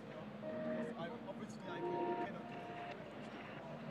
You hand them over, like you be up there with Chris. It's Rachel. Yeah, but he's not here. No, it's a bit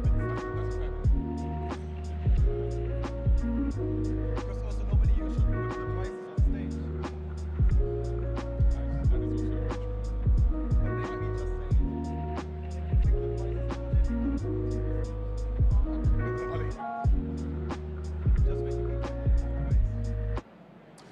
Ladies, gentlemen, boys and girls, welcome back to the SimRacing Expo 2025. And, well, it's time for my favourite bit of the whole weekend. Get to have a little catch-up, a little chat about what's been going on with Tim Heinemann. This is Tim Heinemann, if you didn't know. He is on camera because of the image rights and all that stuff, and the contract. Hello. How you doing, mate? You all right? Yeah, I'm a bit tired last day, but no, it's super exciting. I think it was a great expo. It's not finished yet, but yeah, just amazing to be here and to catch up with you again, like every year. Yeah, we do. What's the fourth time we've done this? It's kind of nice, right? We have just had a competition on Livestream, and we will be giving the prizes away after this. I'm going to be honest, we haven't really figured out how that's going to happen, but it will happen. So, you know, it is what it is. So, Tim, what have you been up to? I've been up to some racing this year. We also bought a video, a bit of a highlight of the 24-hour Nürburgring, but I also did some GT World Challenge, a lot of sim racing. So, yeah, a lot have happened since we met last time here on SimRacing Expo. Well, yeah, let's chuck the video on, I guess. Can you hear expectations?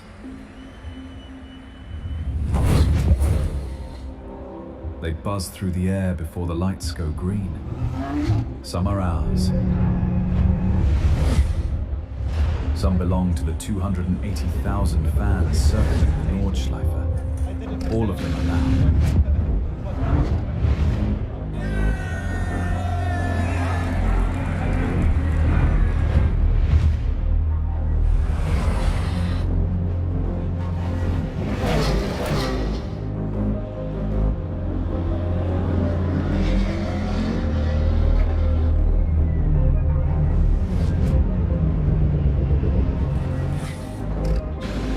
For 25 seasons, we've chased one dream: win the Nürburgring 24 hours. Third in 2015, close enough to taste champagne. We are family, not just teammates. Does family soften the blow? Maybe, but it also sharpens the edge.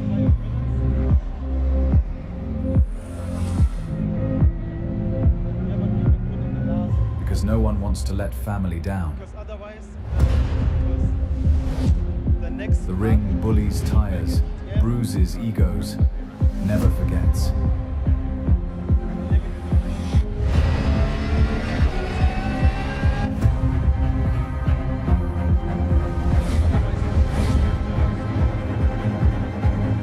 Expectations never leave the ring.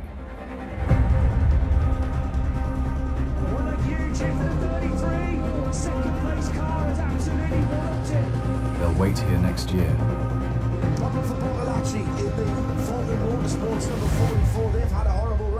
And that's fine. Because so are we.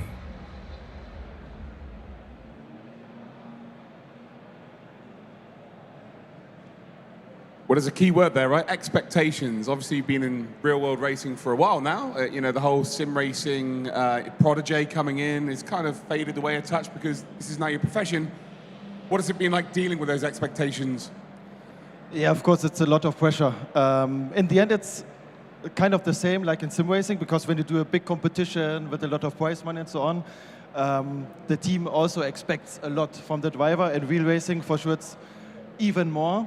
You know, the race cars are expensive, crashes are expensive. We have almost 300,000 people attending the 24-hour Nürburgring, so yeah, expectations are high. Especially they were higher this year, because as a Falcon team, we came well prepared. We came as the champions from Nürburgring Endurance Series last year. I think we were one of the top contenders for the overall win. One car crashed, one car had a technical failure, so we DNF'd on both cars. So yeah, expectations were high. Yeah, but we come back next year. Well, you see a picture here, obviously one of the highlights of your career. You finally got to DTM and you managed to get yourself a podium, and then to have a year this year that's not been perfect. Motorsport in general is never perfect, right? How do you bounce back from that?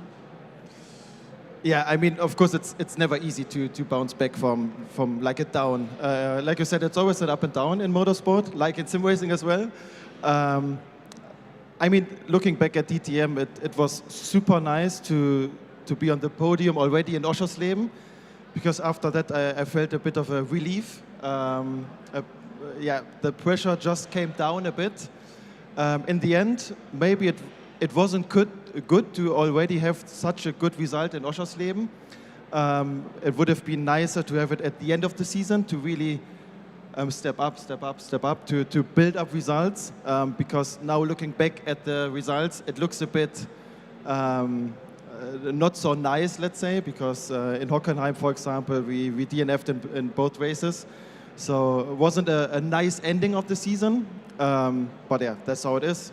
Still, I was on the DTM podium twice. I led the championship, so nobody can take that away from me. I was literally about to say the very same thing. First of all, you got into DTM, it's always been your dream, and then to be on the podium. And you were championship leader, remember, after those rounds, which is something, again, no one can ever take away from you. So I've known you for a long time. You've raced in many, many teams, some really good teams.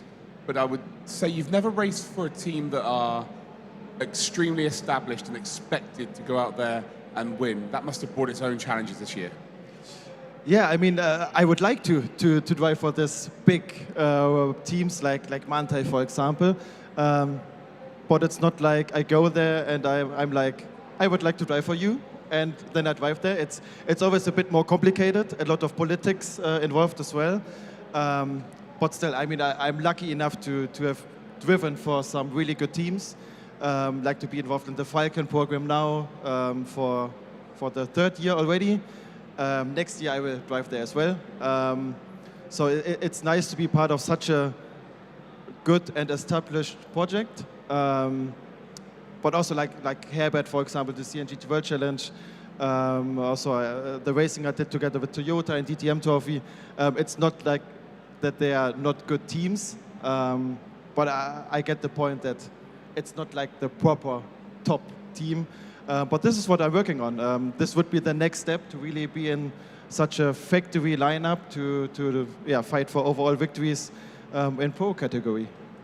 Well, this year you embarked upon the GT World Challenge, of course, and that must have been unbelievable to have what feels like about 400 cars on the track at the same time. Obviously, multiple different teammates. Well, not for you personally, but lots of different drivers getting into the car. Like, it must have been an absolute crazy mess half the time. Yeah, it is a mess. It's like always 60 plus cars on track in qualifying, so you never have a clean lap. You're always in dirty air, and this is also what you have to consider in the setup. Because when you're in dirty air, you always lose a bit of front. So what you try is to make the front a bit better than what you would do normally for a clean lap, just to prevent running into too much understeer and just burning the front exit tires. And especially this year was exhausting because we had the doubleheader. First, we were at the Nürburgring 24-hour race, and then we had the Spa following directly behind. So it was not only exhausting for us as a driver, but also for the teams, because the mechanics, engineers, it's always the same faces in the paddock. So yeah, it was really, really exhausting and difficult this year. So how did the team deal with those conditions? Because again, a 24-hour race, I've done it in sim racing, right? And I'm done for a week. So I can't imagine what the team are like when they've just done the Nürburgring and they're like, okay, let's go to Spa. It's the same. You need a lot of coffee, a lot of espresso. You cannot really relax after 24, because on Monday and on Tuesday, of course, you try to calm down a bit. And as a driver, it's easy because you can just leave the track and go to the hotel and chillax a bit. But the mechanics, I mean, they have to work on the car, they have to work on the pit garages and so on the equipment. So for them, it's even more exhausting than for us drivers. But just from the driver side, of course, you, like I said, try to relax a bit, to chill, but also prepare the next one. So what I did was to go to my simulator, practice the next track, practice Spa already, and just focus on the next one. So in sim racing, you tend to drive lots of different cars in a quick space of time. You're obviously driving technically the same car, but they're different. They're like different cars. What are the differences between them, even though they're like the same model? Yeah, like you said, basically it's the same car, so same engine, same axles and so on. But it's a different aero package. So on the Nordschleife, we have already the new fenders on the Porsche. And the biggest difference for sure is the tire. In the GT World Challenge, it's the Pirelli tire, which everyone has to use. On the Nordschleife, it's for us, the Falcon tire, obviously, a confidential tire. So it's a development tire. So it has more grip. So it needs a different setup, it needs a different driving style. So yeah, technically it's the same car, but the behavior, let's say, the driving style is different. And for sure the Nordschleife in general is a special track. It's just different to every other track. So yeah, it's always difficult to adapt, but this is what sim racing is for in the end. Well, let's talk about the Nordschleife. What makes that track so special to you personally? Yeah, maybe we have to ask that as well, Franz Herrmann. I mean, it's just the layout, the corners. You cannot really relax, except Döttinger Höhe. It's just fast, flowing, the history, just the whole story around this track. It's not just the layout, it's a big part of it, but also you know that this is the track where, as a driver, if you are really one of the good ones, you can stand out and you can make a difference. Like, for example, Kevin Estre or Lorenz Fanto, all the big guys, they are known for their speed on the Nordschleife. And yeah, this is what I like about it. It's so fast, so flowing. You really need to have a lot of trust in the team, yourself, on the fast corners like Flugplatz, Schwedenkreuz, Mutkurve. This is where you can make a difference, and this is what makes it fun as a driver. Can you ever really learn the track, or are you, every single time you go around, there's something different you find out? Yeah, I mean, I learned it on the simulator, so once I got to the real track, I knew it already. For sure, you need a few hundred laps to learn it properly. But yeah, I mean, now talking about sim racing gets more and more easy to learn it. But like looking back 40 years, 50 years, for sure it was really difficult to learn the track, yeah. Do you think sim racing's brought like the field in general closer because people can just go home and run a sim? Yeah, definitely, because you just learn another sim, you go there. I mean, talking about this one guy, I mean, he came there only knowing the track from sim racing, and immediately he was on speed. And for sure, 50 years back, it wasn't that easy because you had to learn and to do the mistakes, which now you can do in sim racing and restart the session. You had to do it in real life. So for sure, it helped a lot and brought the competition closer together, yeah. You definitely can't restart the session, can you? Yeah, difficult. So, of course, you started a brand from sim to DTM, which was quite simply from the sim to racing DTM. And now it has become your brand in general. Can you talk us a little bit more about that? Yeah, I mean, like you said, it started as a story. We did the design together with JP Performance, one of the biggest YouTubers in Germany. And we had this slogan, which I found really, really nice. It's not like from sim to real, what everybody is using now in sim racing terms. It's like from sim to DTM. Everybody knows what it stands for. But I always wanted to make a brand out of it because we had merchandise, T-shirts, caps, die casts, and we also had the simulator design. So I'm trying more and more doing a brand out of it, doing like a company. I mean, I learned industrial clerk, so I always try to also work on the business side of it. And I mean, we are doing quite a lot now, like the die casts. They actually won a prize this year. It's not official yet, but they won a prize. It's actually I don't know the actual translation, but it's like the Oscar of diecast model, which now our from Sim to DM car won. So it's nice, and we are earning a bit of money with the brand, from Sim to DTM, which then we put back into racing, which helps me to drive more races in the end. So yeah, it's nice, and it's also nice to see a lot of people here on SimRacing Expo wearing our merchandise, bringing die-casts to sign, and yeah, just great to see. Well, yeah, I was with you a couple of weeks ago at Nürburgring, and to see your car on all of the merch stands, like for you that must be surreal to start off with, but you've not just got one car, there's multiple cars there. Like, that must feel fantastic. It is fantastic, and not only to see it, it was always a big dream of mine to see my own design on a model car, but also to see the sales numbers, which then in the end also is a confirmation of what we are doing is right, and yeah, just great to see that the fans love it and love the design. Well, you've taken the design from the car that you raced in DTM, and you've put it into sort of sim rig designs, and I can tell you that is a very cool looking sim rig that you're seeing on your screens. Again, just give us a little bit of insight into how this has worked out. Yeah, I mean, I always like to put the same design I use in the wheel car on my simulator. So yeah, I just swapped my seat in the same design. It looks amazing. I think every simulator nowadays is black. So using our design, the pink and all the colors, just pops out and just gives it a unique look. And yeah, I mean, it doesn't make you faster, but it makes you feel cooler. Well, yeah, I can't disagree on that one, to be honest. It's a beautiful looking car. And for me personally, we spoke about this earlier actually, I feel like the last sort of 10 years, liveries have kind of taken a bit of a back step, and mainly because there's normally about 400 sponsors on the car, so everyone wants their piece, so they can't really base it on one name, whereas back in the day, you'd have one big sponsor, and that was the car. It's nice to see that we've brought a unique livery back, and I think each and every one of your cars that you drive has got that real impact and that real X factor.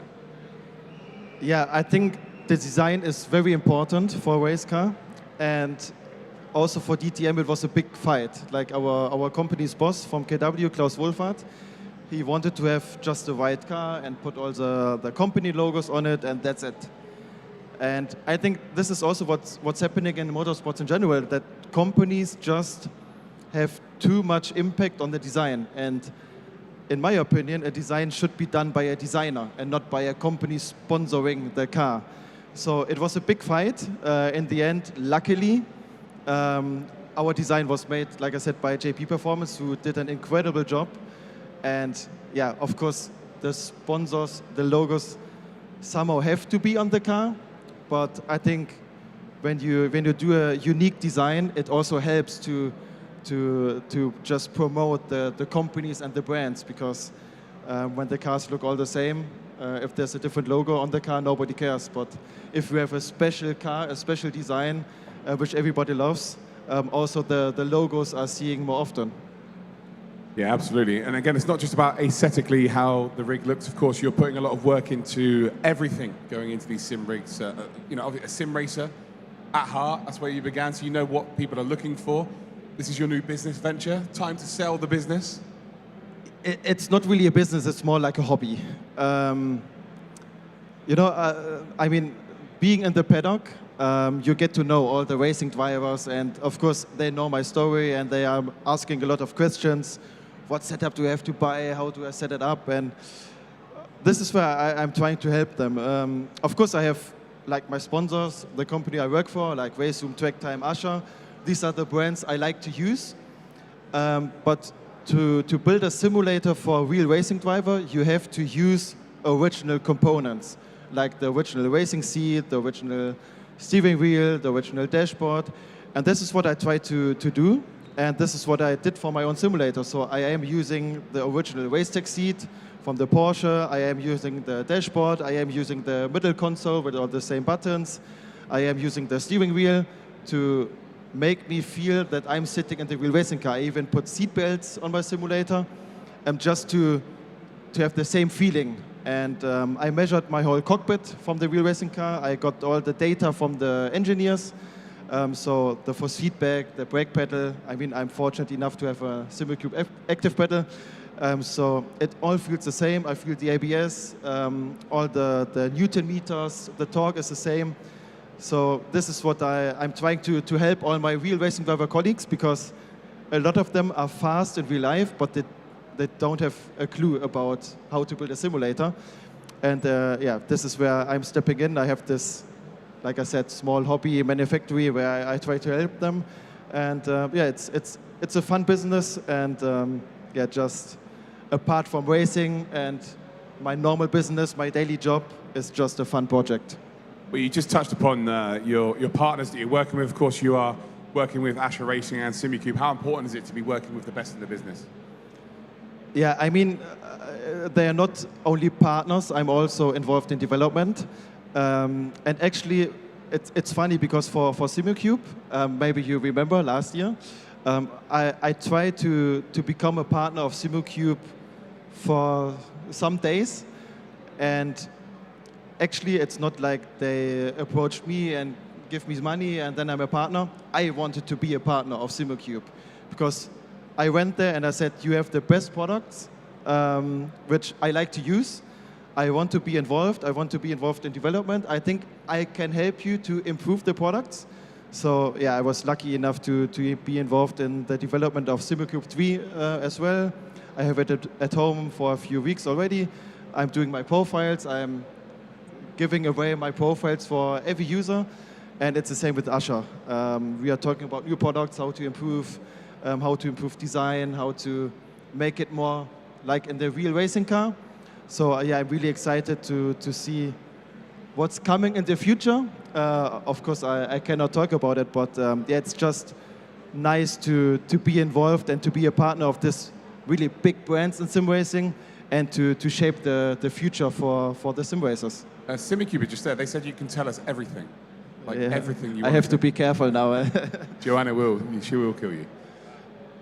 Yeah, and then you also now moving into content creation, which is, well, we just did some commentary together and you're a bit of a natural. So how are you finding that? Sorry, I did not... Sorry, now get it. you're pushing yourself into content creation. Yeah, I mean, as a racing driver, you have to do content somehow because you have to get your sponsors some like numbers on social media. But I mean, I don't like to film myself. Also, I feel I don't have a talent to do it. But I'm lucky enough to know a lot of people who know what they are doing, like Marbix, for example. He's a big YouTuber in Germany, and I like to partner up with them and to also just talk about my experience, to help them on the content side, to also get them driving the real racing car and just bring my partners all together, to bring sim racing and real racing together, and yeah, just have a bit of fun with them. And we are doing some endurance races in LMU, for example, but we also meet on the real racing track. It's just, yeah, a fun part of being a racing driver. Who does the thumbnails? Because got the guns out. I see what you got trying to do there. Get the view numbers in. Yeah, I mean, Marbix is known for his biceps, I think. But he's just a fun guy. But also like Dizzy Niels, I also like to work with him. We did a taxi ride on the Nordschleife, which you can see on the top left. For him, I think it did not end up well, but it was fun. And yeah, I just try to, like I said, bring those guys into the real race car on the real race weekend, and yeah, just have a bit of fun together. And we actually just did the Tim Heinemann challenge, right? We did a bit of commentary, and the grid was outrageously quick. Yeah, I mean, we had more than 2,800 drivers competing in the online competition, and the best 5 were invited for the big final here. And the past 2 days, everybody could qualify for the final, so we had 10 of the best drivers competing in the final today. And I mean, names like Tim Jaschel, Moritz Löhner, I mean, these are one of the top guys in race room. And I mean, I can tell you Tim Jaschel won, which is, I mean, wasn't a big surprise, being the DTM champion as well. But yeah, it was great to see all those guys again. I mean, we competed against each other for years. And now to be able to make my own competition with my own partners and with some nice prizes like active pedal and taxi wires and real racing slots in a real car on the Nordschleife and Nürburgring Grand Prix track, and some more prizes from Ascher. I think was nice, and it was a fun competition and a close competition, I have to say. Yeah, no, it was really, really fun to commentate on as well. We always do this. We always tend to run out of time, so we've got to get to this last one really, really quickly. But what is next for Tim Heinemann? I can tell you already that I will compete on the Nordschleife next year. I mean, it's pretty obvious for what team and what manufacturer. I will do some GT Winter Series in the winter, which is also a bit of fun. It's in Portugal and Spain, so less time in the German winter degree, and more time in the sunny Spain, and spend some time on the nice racetracks like Estoril, Portimao. Beach as well? On the beach a little bit? Maybe you can join as well. No, but talking about the main topic for next year, I don't know yet. I would like to be back in DTM. Everybody knows it's difficult. It's super expensive. We are talking about 1.5 million budget, which I don't have. If anybody has, I'm happy if you give it to me. But no, I would like to stay in GT World Challenge. I think this is where I should be. For sure, this season was not successful. We competed in Gold Cup against the Verstappen.com car, which was a hard competitor to compete against. I would like to be back in GT World Challenge, but not in Gold Cup, but in Pro Cup to fight for overall glory. And this is what I'm working on at the moment. So I don't know yet, but we will find out soon. What did you learn from being in the GT World Challenge this year? Obviously, you've raced on DTM, which I would still say DTM is the strongest GT grid in the world because it's more refined, it's a smaller grid as well. But the GT World Challenge does have all of those drivers as well. What did you learn from it? It's just a different format. Like in DTM, it's one car, one driver. Also a lot of politics involved, like everybody knows. And in GT World Challenge, it's more like endurance and teamwork plays a bigger role than in DTM. So you have to also work as a team. When you have an issue like understeer, for example, but your teammates don't have this, maybe it's your driving style. And then you compare your data and you just work more as a team. And also for the team itself, like the mechanics, you have to be quick on the pit stops and all the stuff, and you have a 24-hour race in Spa. It's just different, but it's at least the same fun like in DTM. For sure, in DTM, it's nice to be the big driver standing on the podium to get all the glory. Still, even there, it's teamwork. But yeah, I have to say, endurance is, as a driver, it's even more fun than competing as a standalone driver. And what's the honesty like in real racing? So in sim racing, if someone makes a mistake in the team, and I know I'm very much an average sim racer, but you're like, oh, unlucky, mate. But in your head, you're like, you're doing there? That's unbelievable, but you don't say it. In the garage, how brutal and how honest is it? To be honest, it's the same like in sim racing. A lot of people lying in your face. Some people are fighting in the garages. Some people are nice. Same like in sim racing. I mean, it's motorsports. One is real motorsport, one is virtual motorsport. Both are motorsport. Emotions are involved, money is involved, glory is involved. So in the end, it's the same. It's just a bit more expensive. But the racing in sim racing is real. So I don't see a difference on that part.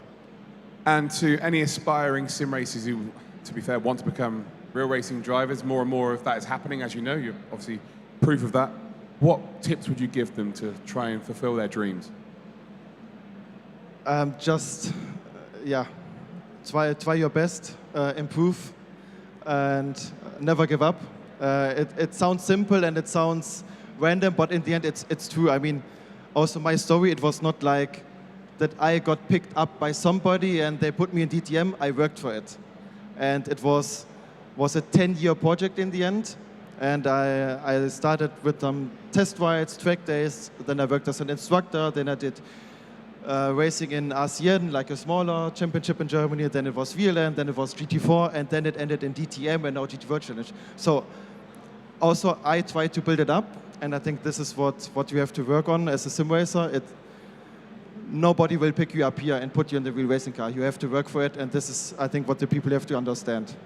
Well, thank you very much for your time, Tim. Always an absolute pleasure. I'm sure you'll all agree. Let's give it up for Tim Heinemann. Thank you. Right, guys, so we have got ourselves a couple more things today. FIA are going to be doing an update in about 30 minutes. Then we will have a quiz where you can win yourself a wheel, a Mustang replica wheel from VPG. So literally anybody here can get involved in that quiz and walk away with one of the most unbelievable bits of equipment in sim racing today. We're going to be back after this very short break.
Hi everybody, welcome back on stage of SimRacing Expo 2025. Coming up now, we have the FIA to give us an outlook on the FIA's global esports plan. So please welcome FIA Esports Project Minister, Mr. Eric Stranner.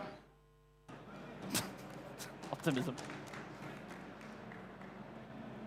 Cool, thank you for the introduction. As just mentioned, my name is Eric Stranner. I work as the project manager for esports. I've been at the FI for 5.5 years now. And as you can see, we have a couple of slides we want to go through with you. Nothing revolutionary, but we just want to give you a bit of an update on where we are and what we have in mind moving forwards. There we go. So this is all the text we're going to have. It's going to be much easier to read after this. Obviously, we've been around for quite a while, and we're trying to figure out what will actually our role be within the world of sim racing and esports. I'm a sim racer myself, so I want to figure out what role can we actually play within esports, how can we actually help it grow and develop, and the last thing we want to do is just make it complicated and difficult and expensive for everyone. We know that that's not going to help anyone whatsoever, so we're trying to figure out what will actually our role be in the industry that we can actually help it grow and develop and move forwards and so forth. So. We were just recently joined, but we have a second person now working in Geneva on esports and this, Larissa in the front row. So we've just been trying to figure out together what can we actually do to put something in place on paper, black and white, that we can actually want to work with and we actually feel is reasonable and would actually contribute something. So we've been working on what we call the Global Esports Plan, which is just kind of us trying to structure a little bit and put out a couple of clear steps what we want to do moving forwards. So. We've been active for the last couple of years. We've been doing events, for example, with the IOC. We did the Olympic Virtual Series back with Gran Turismo back in 2021, completely online. Very happy, Valerio Gallo, who ended up winning that event back in the day. But we had really good numbers in terms of not only from what we were doing in terms of our achievements, but we're making really good progress on that, so what we're trying to do. We may have heard of the FI Motorsport Games that we're doing. The first proper one was back in 2022, took place in Circuit Paul Ricard outside Marseille, where basically all of our national federations, they get to nominate the driver to represent the country. So this one took place on ACC, it's of course a competizione using GT3 cars. James Baldwin from the UK took home that one, and was kind of the stepping stone for what we're trying to do. 2023, again, we worked with the IOC. For the Olympic Esports Series, took place in Singapore, once again on Gran Turismo 7. And again, in terms of the 9 disciplines that we had on site as part of the competition, we had the second most number of participants who tried to qualify and the most engagement of all the disciplines. So there's clearly something that we had got right in what we're trying to achieve. And last year, in the FI Motorsport Games 2024, took place in Valencia. We had 2 disciplines. FIF4 racing on iRacing, Ascher Corsa Competizione, once again hosted the GT3 field. And these were two separate disciplines where, again, our national federations got to nominate drivers to represent the country and compete on their behalf on site in Valencia over the course of 3 days, exactly a year ago from today. So why do we think we want to get involved with this? Well, some of you may remember that we did a community survey back in 2023, and we actually have one online right now as well, where we basically asked the community, well, what do you think that the FI can actually add? Can we add anything to the industry? And we were actually surprised by the amount of positivity that we got in terms of the feedback. As you can see here, the blue is positive, green is actually negative. Don't mind the colors. And the only thing that we can see here, which is where seemingly the community is a little bit skeptical, is in terms of pricing and hardware and software, which makes a lot of sense in terms of what the FI does in terms of safety and trying to advance in all those kind of fields. But now we know that for sure. We know the mistakes that we should not do. And so, for example, you may have heard we have a big partnership with iRacing where people can get a 12-month iRacing subscription through our national federations at sometimes 0 or a very, very low cost. So I think we're tackling that one as well and making sure that we don't make exactly the mistake that people are scared of. And then obviously we want to see how can we get involved with the other, all the other topics that you see here and actually help contribute to the community thanks to events like this, for example. So what this also boils down to is there are a couple of key things that we want to work on. It's no secret that as a global federation, we want to get to a point where we can actually get involved with the bigger competitions. We can actually do regional competitions, continental competitions, global competitions, world championships. I mean, that's really the essence of what it is that we're trying to achieve here and where we're trying to go. So working on those kind of things together with creating a structure for sim racing, which maybe isn't there right now from all the different competitions and the industry that we have a couple of key points that we want to do. So the first one of these that we want to do is ASN Training Task Force. ASN, for the abbreviation, is the abbreviation that we use for our national sport federation. So for example, here in Germany, DMSB as an example. So because we are a member-led federation, we always rely on the federations to run national events and also regional events. But we need to make sure that all of those guys are as strong as they can be in order to help feed up slower as we move up in the ladder, so to say. So we have something in mind from our side where we want to tackle this the structure from the top down and make sure we go to the federations, we give them the training and support that we feel that they need and that they're asking for to make sure that we can have in every single country strong national championships that are recognized by our national federations that then can kind of trickle up in terms of regional, continental, and global championships moving forwards. So we want to roll this out starting next year to make sure we can, like I said, go to these federations, teach them how sim racing works, how they can organize events, and then give them the opportunity to actually move forwards and organize their own competitions from that point on.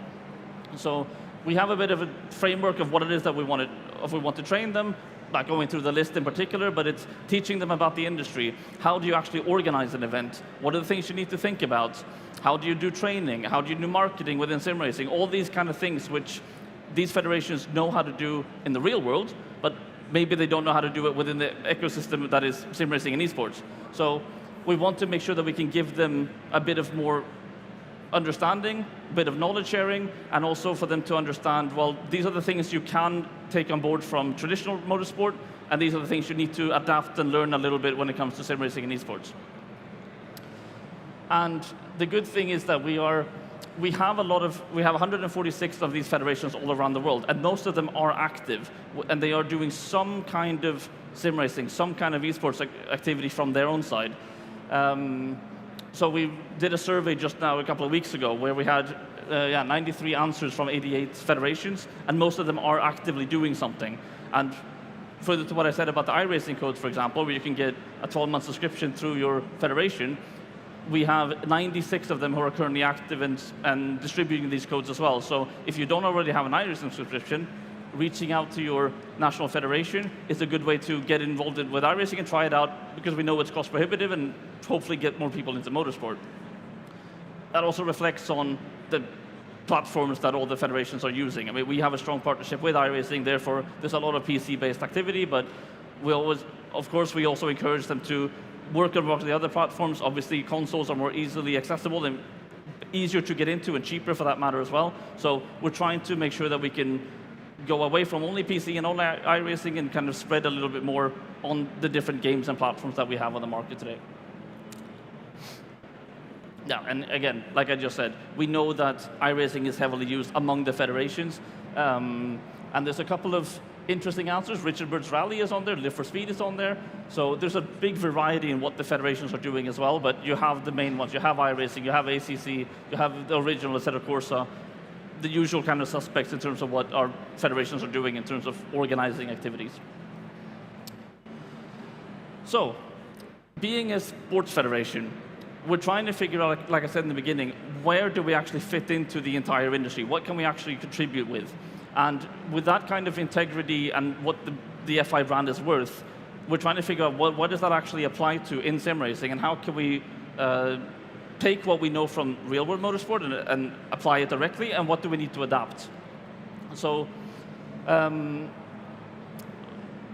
probably many of you, for example, watch F1 or something, have heard of the International Sporting Code, which is basically our major sporting framework for all of motorsport that takes place. There has never really been a proper recognition of sim racing in that.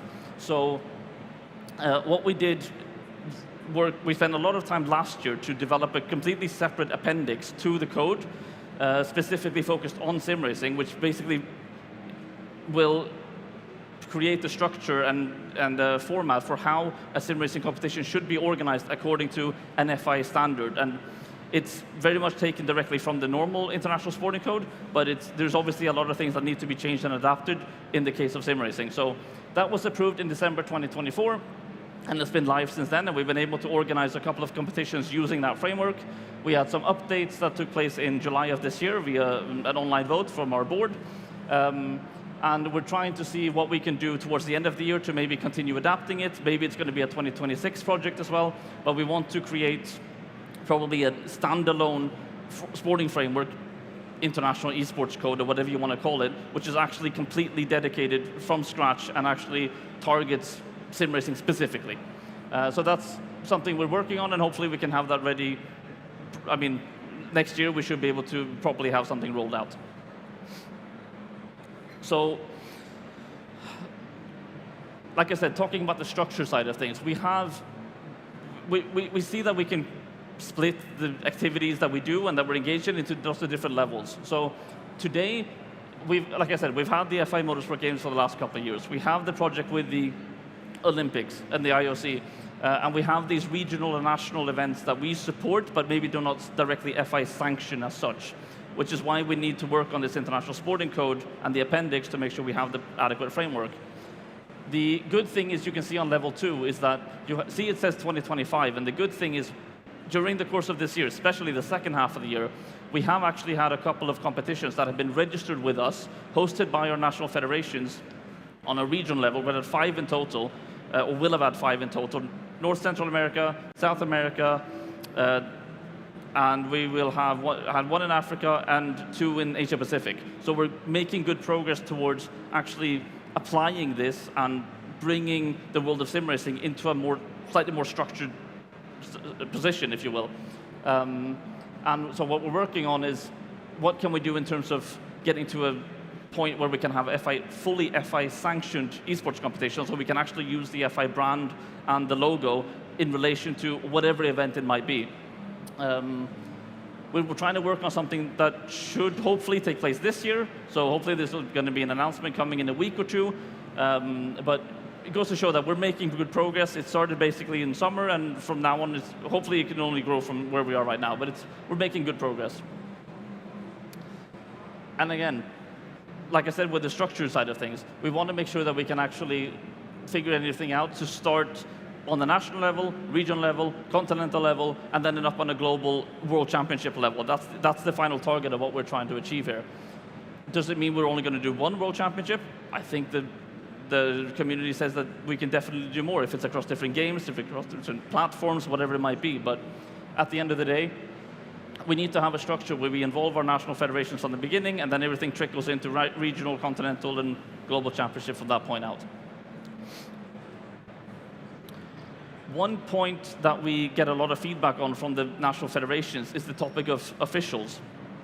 So obviously, by the time we have all these competitions, we need to make sure we have a really strong pool of selection of officials that we can actually turn to help us sanction and officiate all the events that we want to do. So we're currently working internally with our volunteers and officials department based in Geneva as well to put a structure in place where we can start training esports officials, race directors and stewards, and make sure that we have a really, really high minimum level of knowledge and expertise when it comes to organizing these events. So we have an online e-learning module that anyone can do. It's completely for free on our e-learning platform. 45-minute online training, basically, which will give you at least an entry point into what it is that we're trying to achieve, and then link to the national training that we mentioned in the beginning.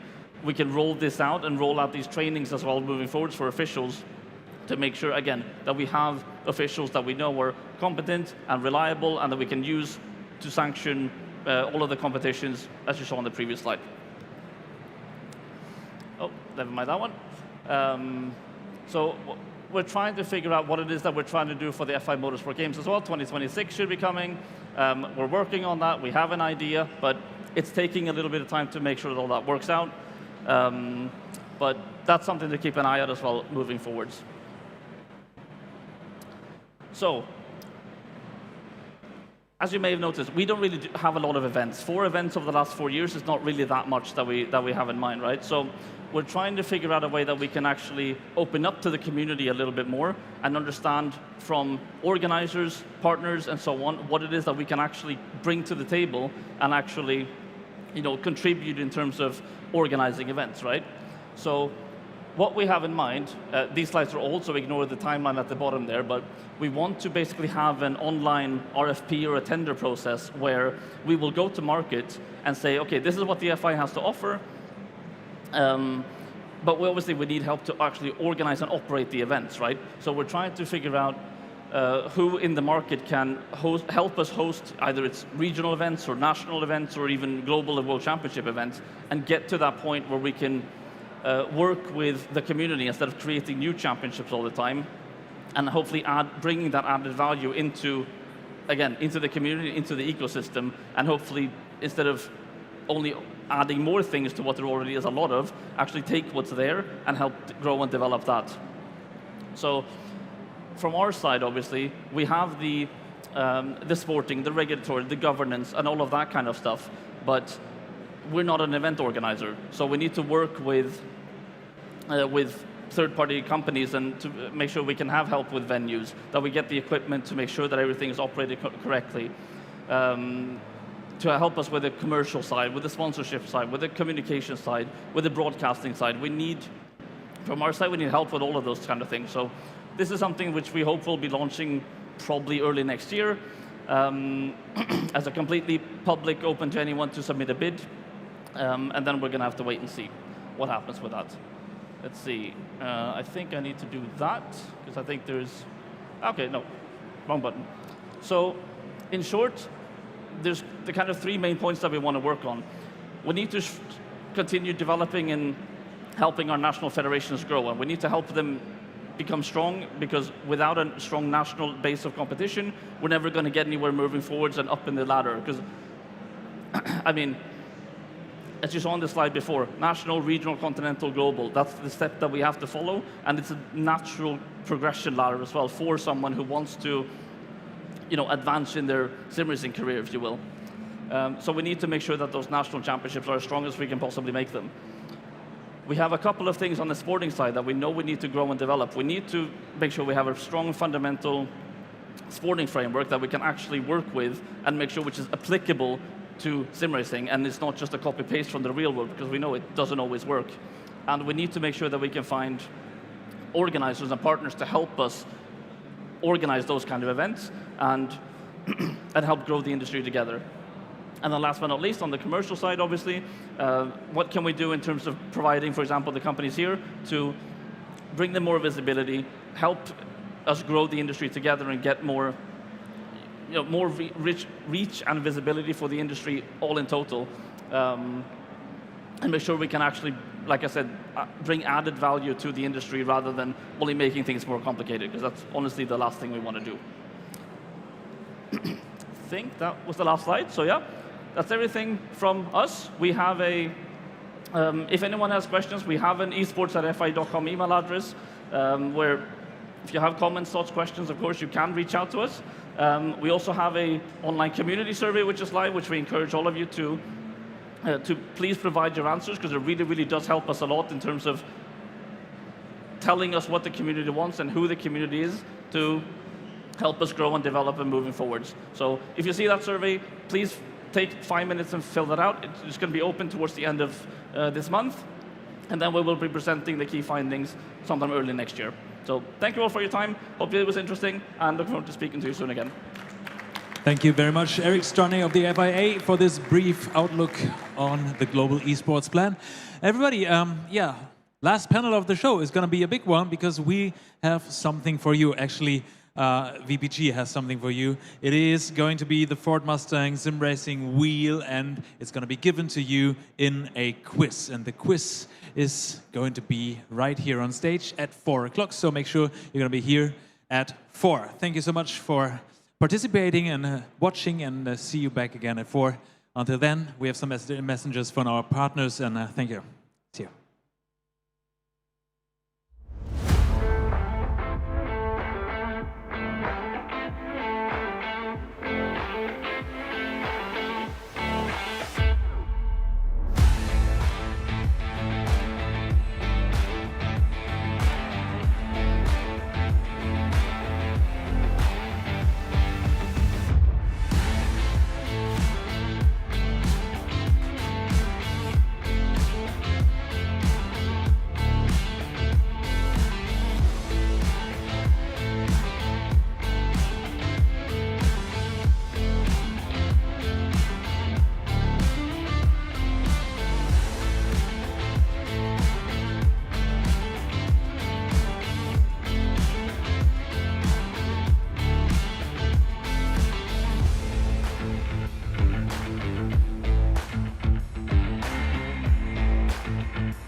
Hello, everybody. SimRacing Expo 2025. Thank you very much for joining us. Have you had a good time? Good. All right, I'm Tom. This is John. Hello, everyone. Hello. Hello. We're from a website and YouTube channel called Traction, that's in English language, and we're going to do a really fun quiz. We're going to test your sim racing knowledge. We're going to bring on Ascher from VPG, because there is a Mustang steering wheel up for grab worth over €2,000 for the winner. Right. So please Tom, scan the QR move code. your head out of the way of the screen for Come us. over this way. So everyone who's here at the show can scan the QR code with their phone to join in the quiz. It's all just a bit of fun. It's racing game and sim racing related, some motorsport questions in there as well. And we also, do we have a URL? Yeah, we can also join via URL at the top there if you can't join the QR code. And of course, people watching at home can join in too. Yeah, exactly. If you're watching a live stream, go to that URL or scan the QR code. Everyone in the audience as well, please join in. Before we start, let's speak to Ascher from VPG. How are you doing? Hi, good. How are you? I'm wonderful. Very excited to be on the stage. I'm very excited to talk about the Mustang GT3 wheel, which you unveiled last year and now is available for the public. John's going to get the example. How did this development come about? Yeah, so obviously we want to make steering wheels that come as close as it gets to the real one. And we're very happy about our partnership with Ford. And it's actually developed in the same facility as the steering wheel for the real-life racing car. Yeah. So it's the same people, same factories, coming out of the same autoclave and everything. The same carbon shell with the same grips. So as real as it gets, it's just the electronics inside are a little bit different, so it can be used on a sim. Incredible, really, to bring the real world into the sim, but also to build the trust with a car manufacturer to show that your quality is good enough and they're happy, and then launch it simultaneously with the real racing car, right? Yeah, so it was a lengthy process, and VPG is a company that started building steering wheels back in 2020. So it's been a 5-year journey, technically, or 4 years, until we launched the Mustang. So we're really, really proud, because it all started like with 2 people, with Manny and Mike, in literally like a garage, and started with first DIY projects. And then the journey took us all the way here, and today we are so proud to have like the Ford Mustang GT3 and also the Porsche Cup steering wheel in our portfolio. So before we start, the quiz is going to be very soon. Let's touch upon the Porsche wheel that you mentioned. Yes. This is brand new. It started to be on sale on Friday or Thursday? On Friday. It started to be on sale on Friday. It's from the new Porsche Cup car. And actually, this time the sim racers will get it before the real-life racing drivers. Right. Because the car will be delivered to the teams next year. So whoever gets a Porsche Cup wheel has the chance to have it in the sim first. Wonderful. Right, so this Mustang wheel will be shipped after the event to the winner. If you're in the room, come and see this guy after the quiz. If you're on the live stream, screenshot your results. I think your mic's too far away. Oh dear, we've had a mic issue, sorry. So, if you win the Mustang wheel on the quiz and you're in the room, because you're the winner of the quiz, come and see this guy afterwards. He will post it to you. If you're watching on the live stream and you win, screenshot your victory. Find VPG on Instagram, send them a message. Okay, thank you very much for your time. Thank you very much. We'll get started with the quiz, if that's okay. So thank you very much for joining. It's going to take about 20 minutes or so. Let's move to the next slide, if that's all right. Okay, so we're going to start with a very simple one. The first round is going to be Name the Corner. We're going to show you some images on your phone. Guess which track I should the just say as corner well, is from. it is also time-based, so do it as quick as you can if you know the answer. If you're not sure, give it a little minute, but it is time-sensitive, so as soon as the question comes up and you can answer, get on it, and you'll get more points if you get it right. Exactly, so without further ado, the first question. Oh, and it said... hopefully everyone who's signed up now can join. Okay, now There it's we just are. loading everybody in. There we go. False I panicked alarm. a bit when it said no people are playing. None of you gotta be actually want to honest. play, you're just here for we've the at least seat. got 40 people, so that's a Yeah, that's it's for the seat, Tom. I mean, it's been an amazing expo. Lots of people have been running around. We've certainly been running around. You've probably seen us running past you at various points. And it's definitely time for a seat on Sunday afternoon, so hopefully you enjoy this. This is the Sunday afternoon slot. We apologise for our unprofessional nature. We're very tired, but that's because it's been a wonderful, amazing show, This hasn't is it, the Tom? most voice Tom's had in 2 days. Yeah, it has been an amazing show. I mean, this has been the best SimRacing Expo ever. Complete sellout yesterday as well. So busy all weekend, and just the amount of incredible, innovative hardware. Great games as well. The announcement of Assetto Corsa Rally. I know, It's incredible. been absolutely incredible. Right. I think it's best if we hit the start button, please. Oh, it's only 60 seconds. Oh, it should be fine. Yeah. No, that's wonderful. What's the corner? A controversial starting Ah, point. yes. Name the corner, not name the track. Of course, I introduced that wrong. Is it Lecombe, Radion, La Source, or Stavelo? And I'm sure that will confuse a few folks. This is a controversial one. We've started with the most contentious issue in track corner names in the world. We have a YouTube channel, so you've got to do that every once in a while. Yes, this is our clickbait equivalent in question form. But yes, 9 seconds left, 8 seconds left. This is Circuit de Spa-Francorchamps in Of Belgium. course, a meme made famous on WTF1 many years ago. Oh, wait, whoa, Because- no clues, no clues. It's Radion, actually. Hey, it's Radion, actually, kind of. Well, I mean, the bit before it is La Source.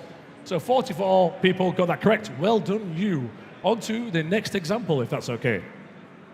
Luke Crane was debating that. Yeah, we had It's a contentious one. Yeah. Here we Right, go. this is Silverstone, the This home is- of British motor racing. It is indeed. Scene of many. I've actually been in that gravel trap a few times. Is it Copse, Stowe, Club, or Luffield? Face that way a bit more. Oh, sorry. Yes. John, face this way a bit more. Thank you, thank you. Yes. So, known as Turn 7, if you're got a track map on a race I didn't know car, it was Turn but 7. every corner in Silverstone does have a name. Yes. And we'd like to know what you think it is. It's a big, please. long sweeper. Yeah. But what's it called? We'll give you a few more seconds. It's not called Cumbernauld. Time is up. It's Luffield, and majority got it right. Well done, everyone who said Luffield. Big divide. There's someone cheering at the back there. He's very happy He's with on that. course for a Mustang wheel, maybe. It could be yours, sir. Is that All allowed? right, next question. Here we go. Remember, if you're quick, you're going to get some extra points if you're right. Monza turns 8, 9, and 10. It's a complex, but what is it called? Is it Rettifilio, Alboreto, Roggia, or Ascari? Big sausage curbs here. Got to watch for track limits in pretty much every single sim. And yeah, don't bottom out if you're in a GT3 car. Just, that one. 10 seconds. I'm not sure about this one. Actually, I think I know. I think I know. But do you, the You sim do. partakers, know? Yes. Majority of people do. 54 people got it right. It's Ascari. Well done. Now, after this round, we'll see a points table, so stay tuned, see where you are in the rankings. But for now, we'll go on to the next question, which is going to be of a similar vein, I suspect. Question 4. All right. Guy in the checkered shirt there having a bit of a debate. This Nice is a moustache. tough one. This is a tough one. And maybe those who are from Austria will have a better chance. Red Bull Ring. Do you want to have a go at pronouncing them, Tom? Remus, Rausch, Rint, or Gold. I was I'm gonna say- very sorry for the pronunciation there. Perfect time for Tom's mic to stop working there. 15 seconds. I What is panicked the and corner skipped name? that one and came back to it. Anyone here driven the old Österreich ring on any sims? Because, yeah, what an incredible, incredible circuit. And Old that's an DR amazing moustache. Yeah, it is, yeah. Almost as good as the Österreich ring. You actually would fit right in with the historics. Fantastic, love it. I see Danny Juice, one of the event organisers there, having a bit of a debate. Well bit of done. Food. He's like, oh, what's going It's on? Remus, and this is the first time where the correct answer's not been the highest scored, so well done to anyone who got that. We found that tough in the office as well. So it's Remus, which I think they make exhausts. Oh, a lot of people upset by that. Oh. Google it later. Yeah. And please don't find me. Yeah, it's just fun, it's just fun. We're not legally responsible. All right, next question, please. So, Zandvoort turn 3, the new banked corner, but what's it called? Is it Hugenholzbocht, Tarzanbocht, Mastersbocht? Schivlak. Thank you, saved me there at the end. 20 seconds, guys. Remember, the faster you answer, the more points you get, but you have to be right. John. I need to stay still. Well, it's exciting, isn't it? Too much adrenaline. Yeah. Do you know the answer to this? I think I do. I shouldn't have said that. It's a tricky I one, think isn't I it? do. I think it ends in bocht. I think it's first one. Yes, it is. Hugenholzbocht, 27. Well done to everyone who got that correct. Yeah, a lot of the corners at Zandvoort are named after famous Dutch racing drivers. Yeah, like Tarzan. He's a really good driver. Tarzanbocht, first corner, great corner. Right. Okay, so there are going to be some different formats of questions. I can't remember if it's the next one or not. We will find out together. Here we go. All right. TG0198, are you in the room? You are leading, whoever you are, if you're watching online. Someone's on the leaderboard, though. Someone's in the top 4. Julian, One of Philip you guys at the front Spiegel. here. Nice emoji there. Ooh, what's the name? Okay, fantastic, Philip. With the poo emoji in third position. Nicely done. All right, now we'll see these leaderboard results in a minute. We'll go now to the next round. Categories. Now it gets a lot more difficult. So we have to categorize things into categories. Makes sense. So basically you'll be given a drop-down menu. You've got to put every item on the list into one of two categories, and whichever you think is correct. And the more answers you get right, the more points you're going to get. Again, it is speed-based, so if you know the answers, get tapping very, very quickly. Yeah, that's it. It's easy to just see the first question, yep. Okay. DC is shocked. Get ready, get your phones out. Now, direct drive or non-direct drive wheelbases, who's been paying attention here at the Expo? Yeah, so just to be clear, direct drive or non-direct drive, that's what I mean by DD. Some of these are like gear-driven or belt-driven. Some of them are direct drive. That's very nerdy. This is the SimRacing Expo. Who here has been reading the traction equipment section of the website? So drag and drop your answers into the relevant fields. Steve Proudly of AK Esports UK is shaking his head. He doesn't know what's going on. Are you going to win? No, he says no. No chance. I see someone here with a Red Bull Esports, Red Bull Racing Esports t-shirt. It's very nice, that. He's happy with it as well, the Red Bull fan. 23 seconds It was to go. like this. Come on. Some interesting options in here. Tricky one. Well, there's a big debate going on in the back of the room. Who knows their wheelbases? You should do if you're in this exhibition, so let's find out. Remember, there is actually a wheel up for grabs. It could just be the base that it lot goes of crying on. emojis, someone's not happy. There we go. So you can see who got what right and wrong. It looks like very clear answers for Moza R3 and Logitech. A lot of you got that one right. But as we go down, you can see that it was a bit more tricky. Turtle Beach, 50-50, but it is in fact... source of much consternation, wasn't it, John? It is in fact direct drive as the Turtle Beach. The ringer for me was the Fanatec, because that is an old Fanatec that was not direct drive. PXN as well. A lot of people thinking PXN not direct drive, but they have released a nice range. So of we'll find out what that bases. does to the leaderboard in a minute. For now you understand how this round works. On to the next question. Oh, we're getting a leaderboard update now. Okay. And it's the same. TG0198 leads. I wonder Still if leads. playing from home potentially, unless they're secretly in this room somewhere, but on course at the moment. What was it? Paul? Oh no, we tested that. That's dangerous. We're not going to do that on stage. You never know what could happen to the broadcast. European or non-European circuits, everyone. So this is a test of your locational knowledge for racetracks. We've got the likes of Barber Motorsports Park, Knutstorp, the best track in the world. Mondello Park, it's all right. Knockhill, actually, sorry, I've replaced Knutstorp. Knockhill is officially the best track in the world, and plenty of other options. But John is Scottish. Yeah. That's a clue. Yeah, but Knutstorp is not in Scotland. There's another clue. European or non-European? Let us know. You've got 35 seconds to get your votes in. Oh, there's someone in a McLaren Racing jacket there. Confirm with someone else. Tricky one. There's a few straightforward ones, I think. A few lesser-known circuits that you might never have heard of. Let us know if they're European or non-European. In the next 15 seconds, you might get some points. You also might not. You might not. You might have no idea You'll get some at points. all. Just get one right. Even if you guess the same for all of them, you're probably going to get a lot of points.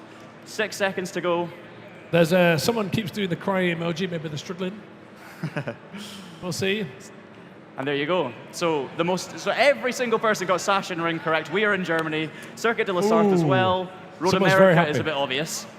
But what have we got down the bottom? So Knockhill, a little bit 50-50. So a lot of people don't realise that Scotland is in Europe after that hint. Then we've got Circuit de Gilles Villeneuve right at the bottom of the non-European tracks as well. So there we are. All right. Leaderboard update. And the top 4 stay the same. However, 5th place is now catching up along with 6th and 7th.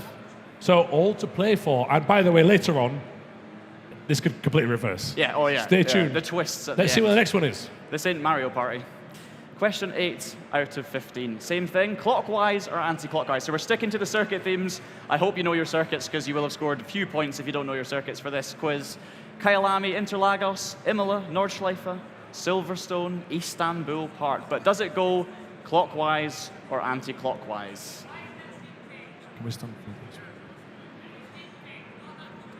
That's a typo. When it says SimKid, it means anti-clockwise. We're very sorry. That was a previous question that was deleted. You have to bear with us. Yeah, we Clockwise Anti-clockwise is yellow. Oh, good point, yeah. Yeah. Ignore that completely. Clockwise or anti-clockwise. That's why we practice. Oh, yeah, this was an idea for a question. We thought it would maybe be a bit too controversial. John, it's Sunday evening at the SimRacing Expo. Fantastic event. Ignore this. They don't need that. We're having a bit of fun. If you get some points, well done. 5 seconds to go. Yeah. Always good to think about the first corner, but doesn't always mean it's clockwise or anti-clockwise. And there we are.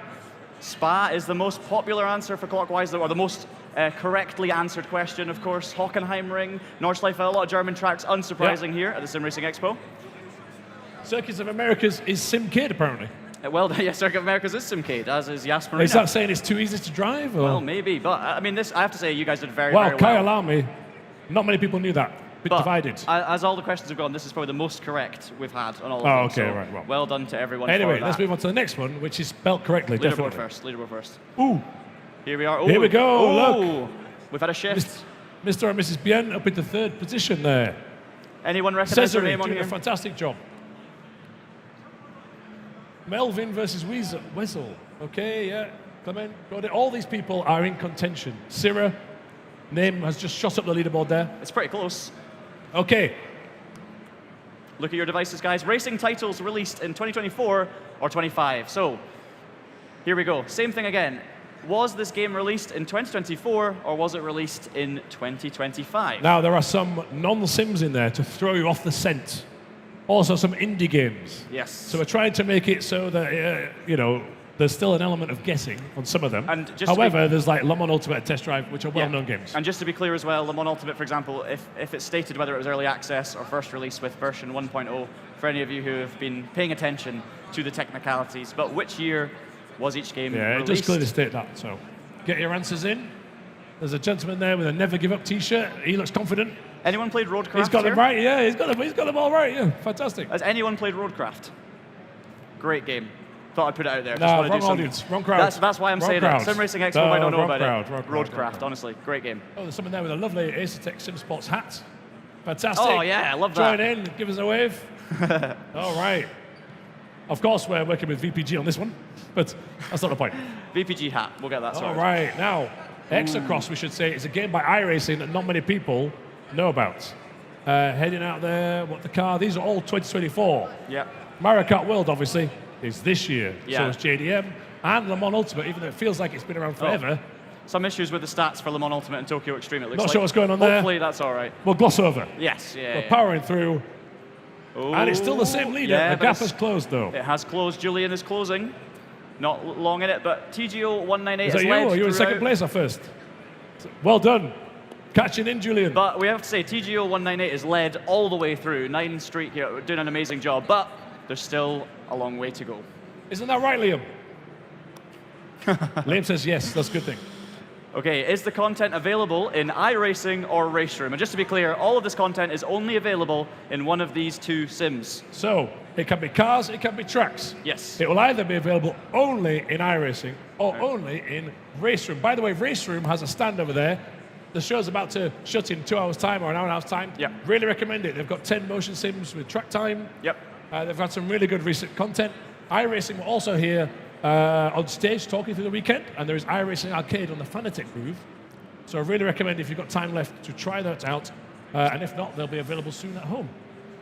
Has everyone managed to work out what game Raceroom Hill Climb is on? Oh yeah, that's an easy one, that isn't it? It's kind of in the name. I don't think it's on iRacing. Someone's going to get it wrong.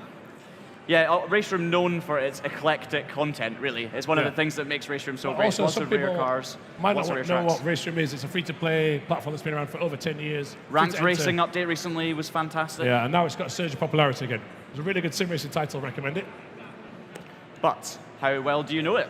How Let's well find do out. you know it? Oh, 10 people got Raceroom Hill Climb wrong. That is less said about that. How there. did 10 people get the one with the Raceroom in the name wrong? Are they just memeing us? Hey, maybe iRacing implemented Raceroom Hill Climb. It's a good road, to be fair. So there you can see the answers, how many were correct and how many were incorrect. Estrel Circuit, an amazing venue.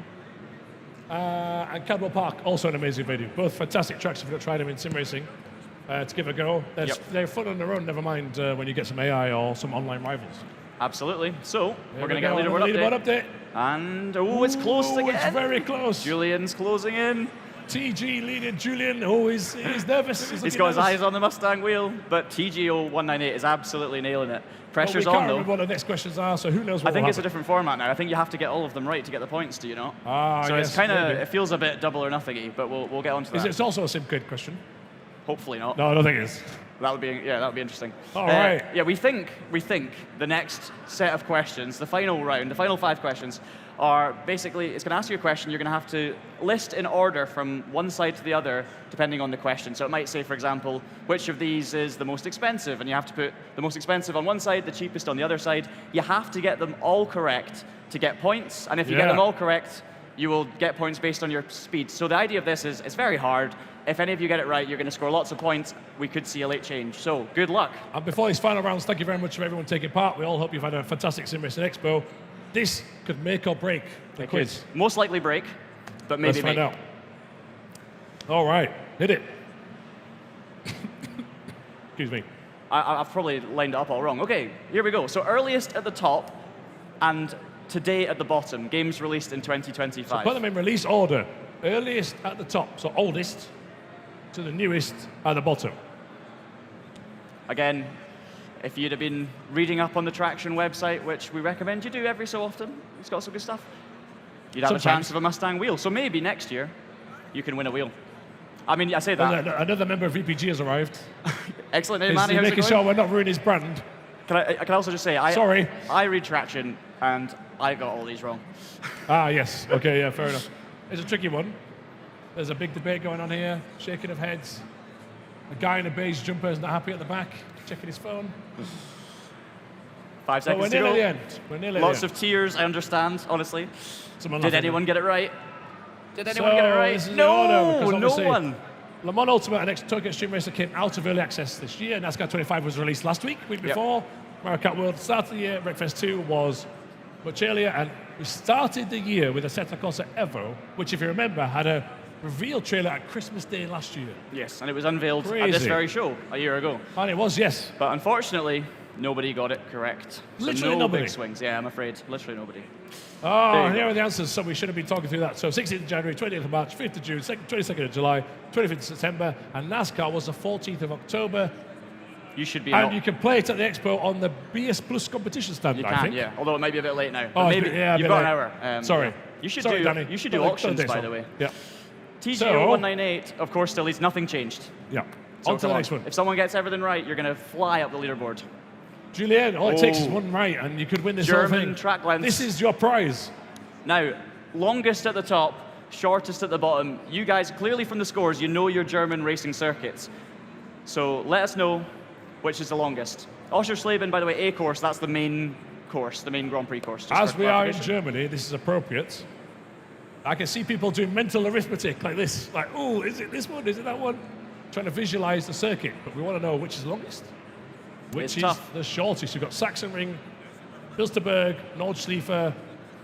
That should be quite obvious. Oh, yeah. Ascher, Hockenheim, the GP layout, current form, Yes. not the old one, like you said, and Norris Ring, which is a really historic circuit, classic one.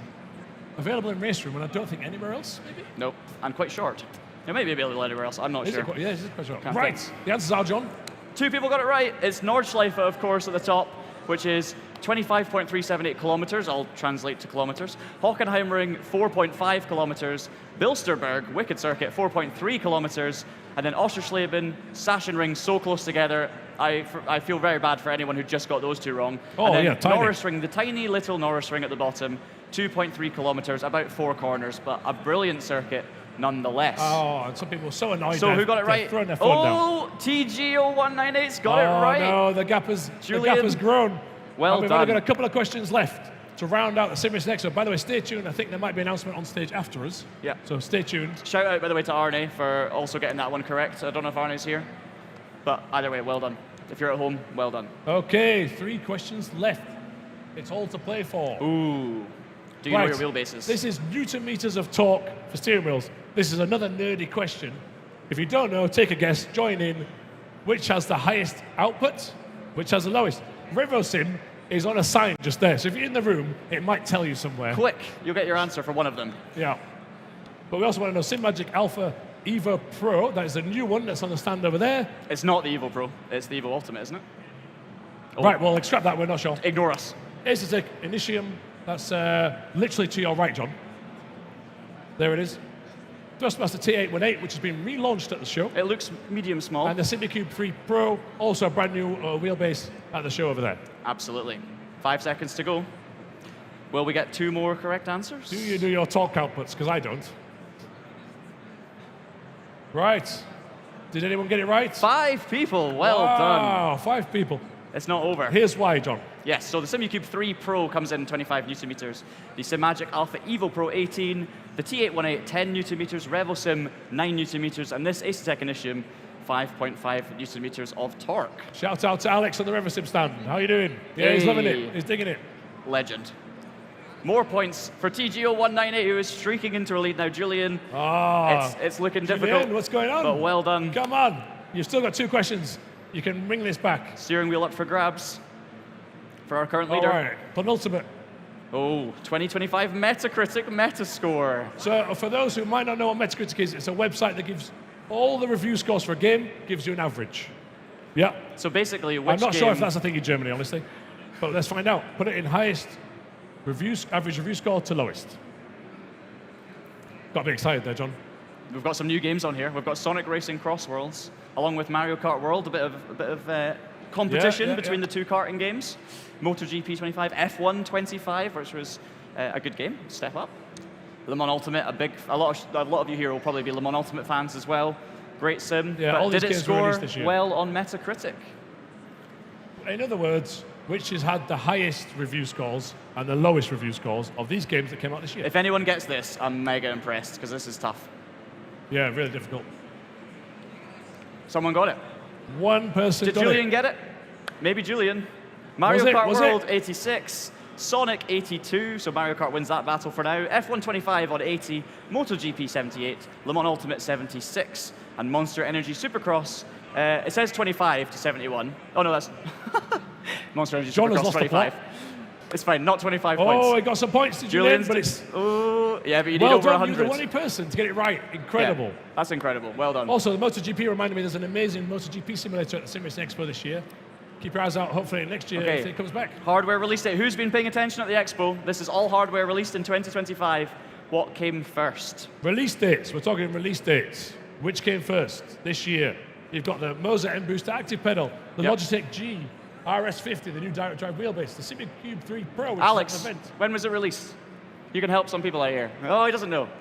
Next Level Racing FGT Pro, and the RevoSim RS Pro steering wheel, which we keep mentioning, is over there. We know the SimExpo 3 Pro is very recent, so that's going to be... okay, we'll say that's a clue. That's going to be somewhere near at the show bottom, debut. maybe. Yeah, absolutely. This is a final question. We've only got a minute left of the show, and it all hinges on this. Hopefully Who's you gonna guys win have enjoyed it. Is it Julian in the room, or is it the other person beginning with T remotely? I forgot the username. TG. TGS, TSG? No. It's TGO. Four people got it right. Well done. Great job. Person That in is front not row easy. for Zero Force Racing, shout out to them. Okay, Moza M Booster Active You know your Pedal release was the dates. first, then it was the Next Level Racing FGT Pro rig, the RevoSim RS Pure Steering Wheel, the Logitech G RS50 releasing recently, and then of course the SimExpo 3 Pro releasing within the last few weeks. Right, here we go. Drum roll. Who is the winner? It's GGO198. Well done. Please At send home. a screenshot to the VPG SimRacing Instagram to claim your prize. Yeah, well done. But Julien, well done. So close. Yeah. Second Fantastic. place. Bravo. And thank you very much, everybody, for taking part on the live stream at home, in the studio, here with us now at the event. We hope you enjoyed the SimRacing Expo 2025. Absolutely. So remember, TGO198, get on Instagram if you can, contact VPG, and we will get this Mustang GT3 wheel worth over 2,000 euros sent over to you. So thank you so much, everyone, for Give joining. me traction. Thank you. Thanks, everyone.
Ladies, gentlemen, boys and girls, welcome back for the very final time to the Yes. SimRacing Expo 2025. And what a show it has been. Absolutely fantastic from day one to now. So many people, such a big crowd, such nice booths all over the place. We had so many premieres, so many fantastic moments right here on the stage. It was just amazing. Over 70 exhibitors exhibiting in this amazing hall. We had a sellout for the first time in our history yesterday, which was absolutely mind-blowing. And Sunday, well, Sunday is normally the quiet day, but it was still amazingly busy. And such a big fun. Thanks to all of you for your visit and for participating right here at the stage, right? It was amazing. Also, this last panel, I enjoyed it so much. Did you win? No. Absolutely not. Okay. But I know nothing about sim racing, so that makes sense, right? Yeah. Sounds like it will be the end, but it's not, actually. It absolutely is, and we are going to welcome to the stage everybody that is behind the SimRacing Expo from Southwest Vision, and then we're going to leave it to them to give you a very special announcement, and then they will close the show. Everybody, this is Micha, Danny, Nadine, Antje, and Marco. Give a warm hand up applause. So hi, yeah, welcome. It's very rare to see us actually, besides we are here on the expo. So I will introduce you just our stuff. So Nadi Wamser, our CEO, together with Marco Vogt, our CEO, and the woman who takes care of all your requests here, Antje Nickel, head of event, and we say Micha always, but it's Michael Wamser, director of business development. And I do the social media stuff and presentations. So it's actually been a crazy expo this year, and you probably saw in our faces when you saw us over the weekend that we never expected this kind of level of SimRacing Expo. So first of all, thank you to everyone who was here at the expo, who showed up, who brought this vibe, who brought the energy, and also big shout out to all of our exhibitors, which made like freaking awesome booths this year. SimRacing is not a niche anymore. SimRacing has come to a major level, adult, and these booths show the respect for SimRacing from the companies to the fans, and from the fans to the companies. So we don't want to talk like for half an hour right now. We are doing only very quick presentations. So first of all, from us to you and our exhibitors, a big thank you for the trust that we can deliver. Always a bigger expo, new highlights, but that's only possible with you guys. You make the community, you do the energy, the vibe, the talking, the photos, the videos, and obviously our exhibitors. And the main contact for our exhibitors is actually Michael. Maybe you have some words for the exhibitors as well. Yes, for sure. So to be honest, it was such a big honor for us, and a big thank you goes out to the community, to all exhibitors, to help us build up this amazing show. We definitely break, I guess, really every record we had over the last years. I'm very proud of my team helping us to organize for the organization and for the amazing flow of the show. We have to thank Dortmund as well. Really an amazing place to be. They helped us to lift the SimRacing Expo to the next level. So thanks a lot, guys. It was really a pleasure having you. But we have to announce some small things more. So, since I am doing the presentation, that presentation was put together like 5 minutes ago.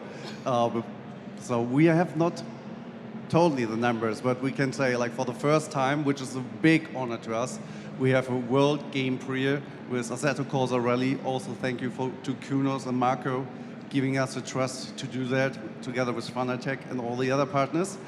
And another one was actually yesterday shown on social media. We actually didn't have any tickets anymore for Saturday. So many people came, and we set a boundary for tickets, and you just smashed it. So thank you very much for coming along. And obviously then, new record for daily visitors, new record obviously then for the overall visitors. And I think that's, we don't have the numbers right now, but it's above 17,000 people right now, and for probably when we get that today. Maybe I have to correct you. So the overall numbers will get definitely over 20,000 people. So thank you for this really, really amazing thing. So I guess we had dreams, but that they come through this year, we did not thought about that. So thanks a lot for Danny and the team. Social media records were broken over the weekend several times. Thank you to all the exhibitors. We had over 30 hardware premieres here. Unbelievable figures, and this everything together, put together, this amazing show over the last 3 days. It was really a pleasure. Thank you guys again. Folie. Thank you very much, and good that I didn't say a higher number. So now we come to the main part of this presentation. There's the next year's SimRacing Expo, and some people already knew that will be still in Germany because SimRacing Expo was founded in Germany. And we heard rumors that we would move away.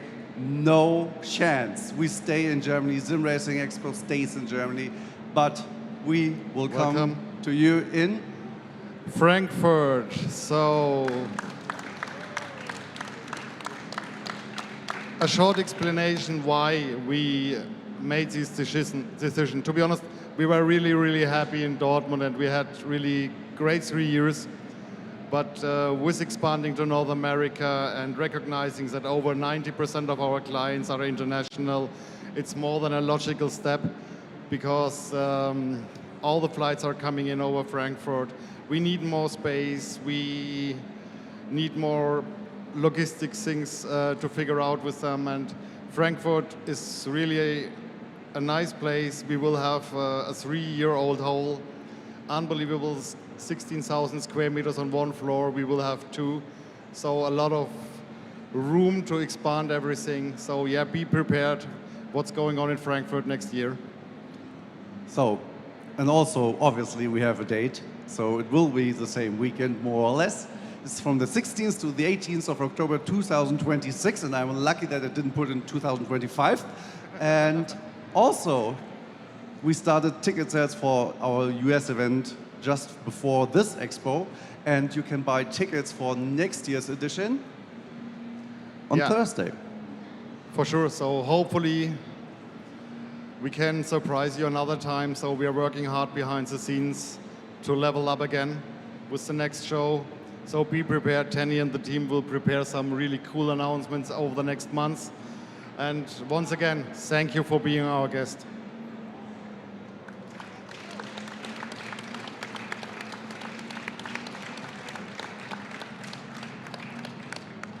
And thank you for the applause. And also we need to mention, obviously, our awesome media partner, Traction, who did a brilliant job over the last few days. Thank you, guys. And to be honest, the game show is always my highlight, because we are doing that for so long time together, and they came up always with awesome ideas. And this time around was way above last year, and last year was already very good. Also, thank you to SimSports for the sponsorship of the rigs, the pedals, the rims, and the wheelbase. Thank you to Project Motor Racing for trusting us, showing their game here on the SimRacing Expo. Thank you to iRacing, Ready Set Sim. Yes, Ready Set Sim will be our new partner. So we started here. We will implement the software solution, the configurator into the SimRacing websites in the next few days. So yes, there are a lot of exciting things upcoming. We cannot often enough say thank you to everybody. So I guess we mentioned everybody at the moment. No, we mentioned these guys that do the production here and the production for SimRacing. So thank you to our friends from AK Esports, who are more like family to us. Thank you, we are Steve. doing that for Thank 4 you. years together with them, the SimRacing streams, and they help us a lot. And we have to thank you to Matze and to Luke for running these amazing stage programs. Thank you, guys, legends. And I guess now we are more or less done, and we can only say thank you for everything. See you next year, and see you next year in May in Charlotte. You are welcome, guys. Goodbye.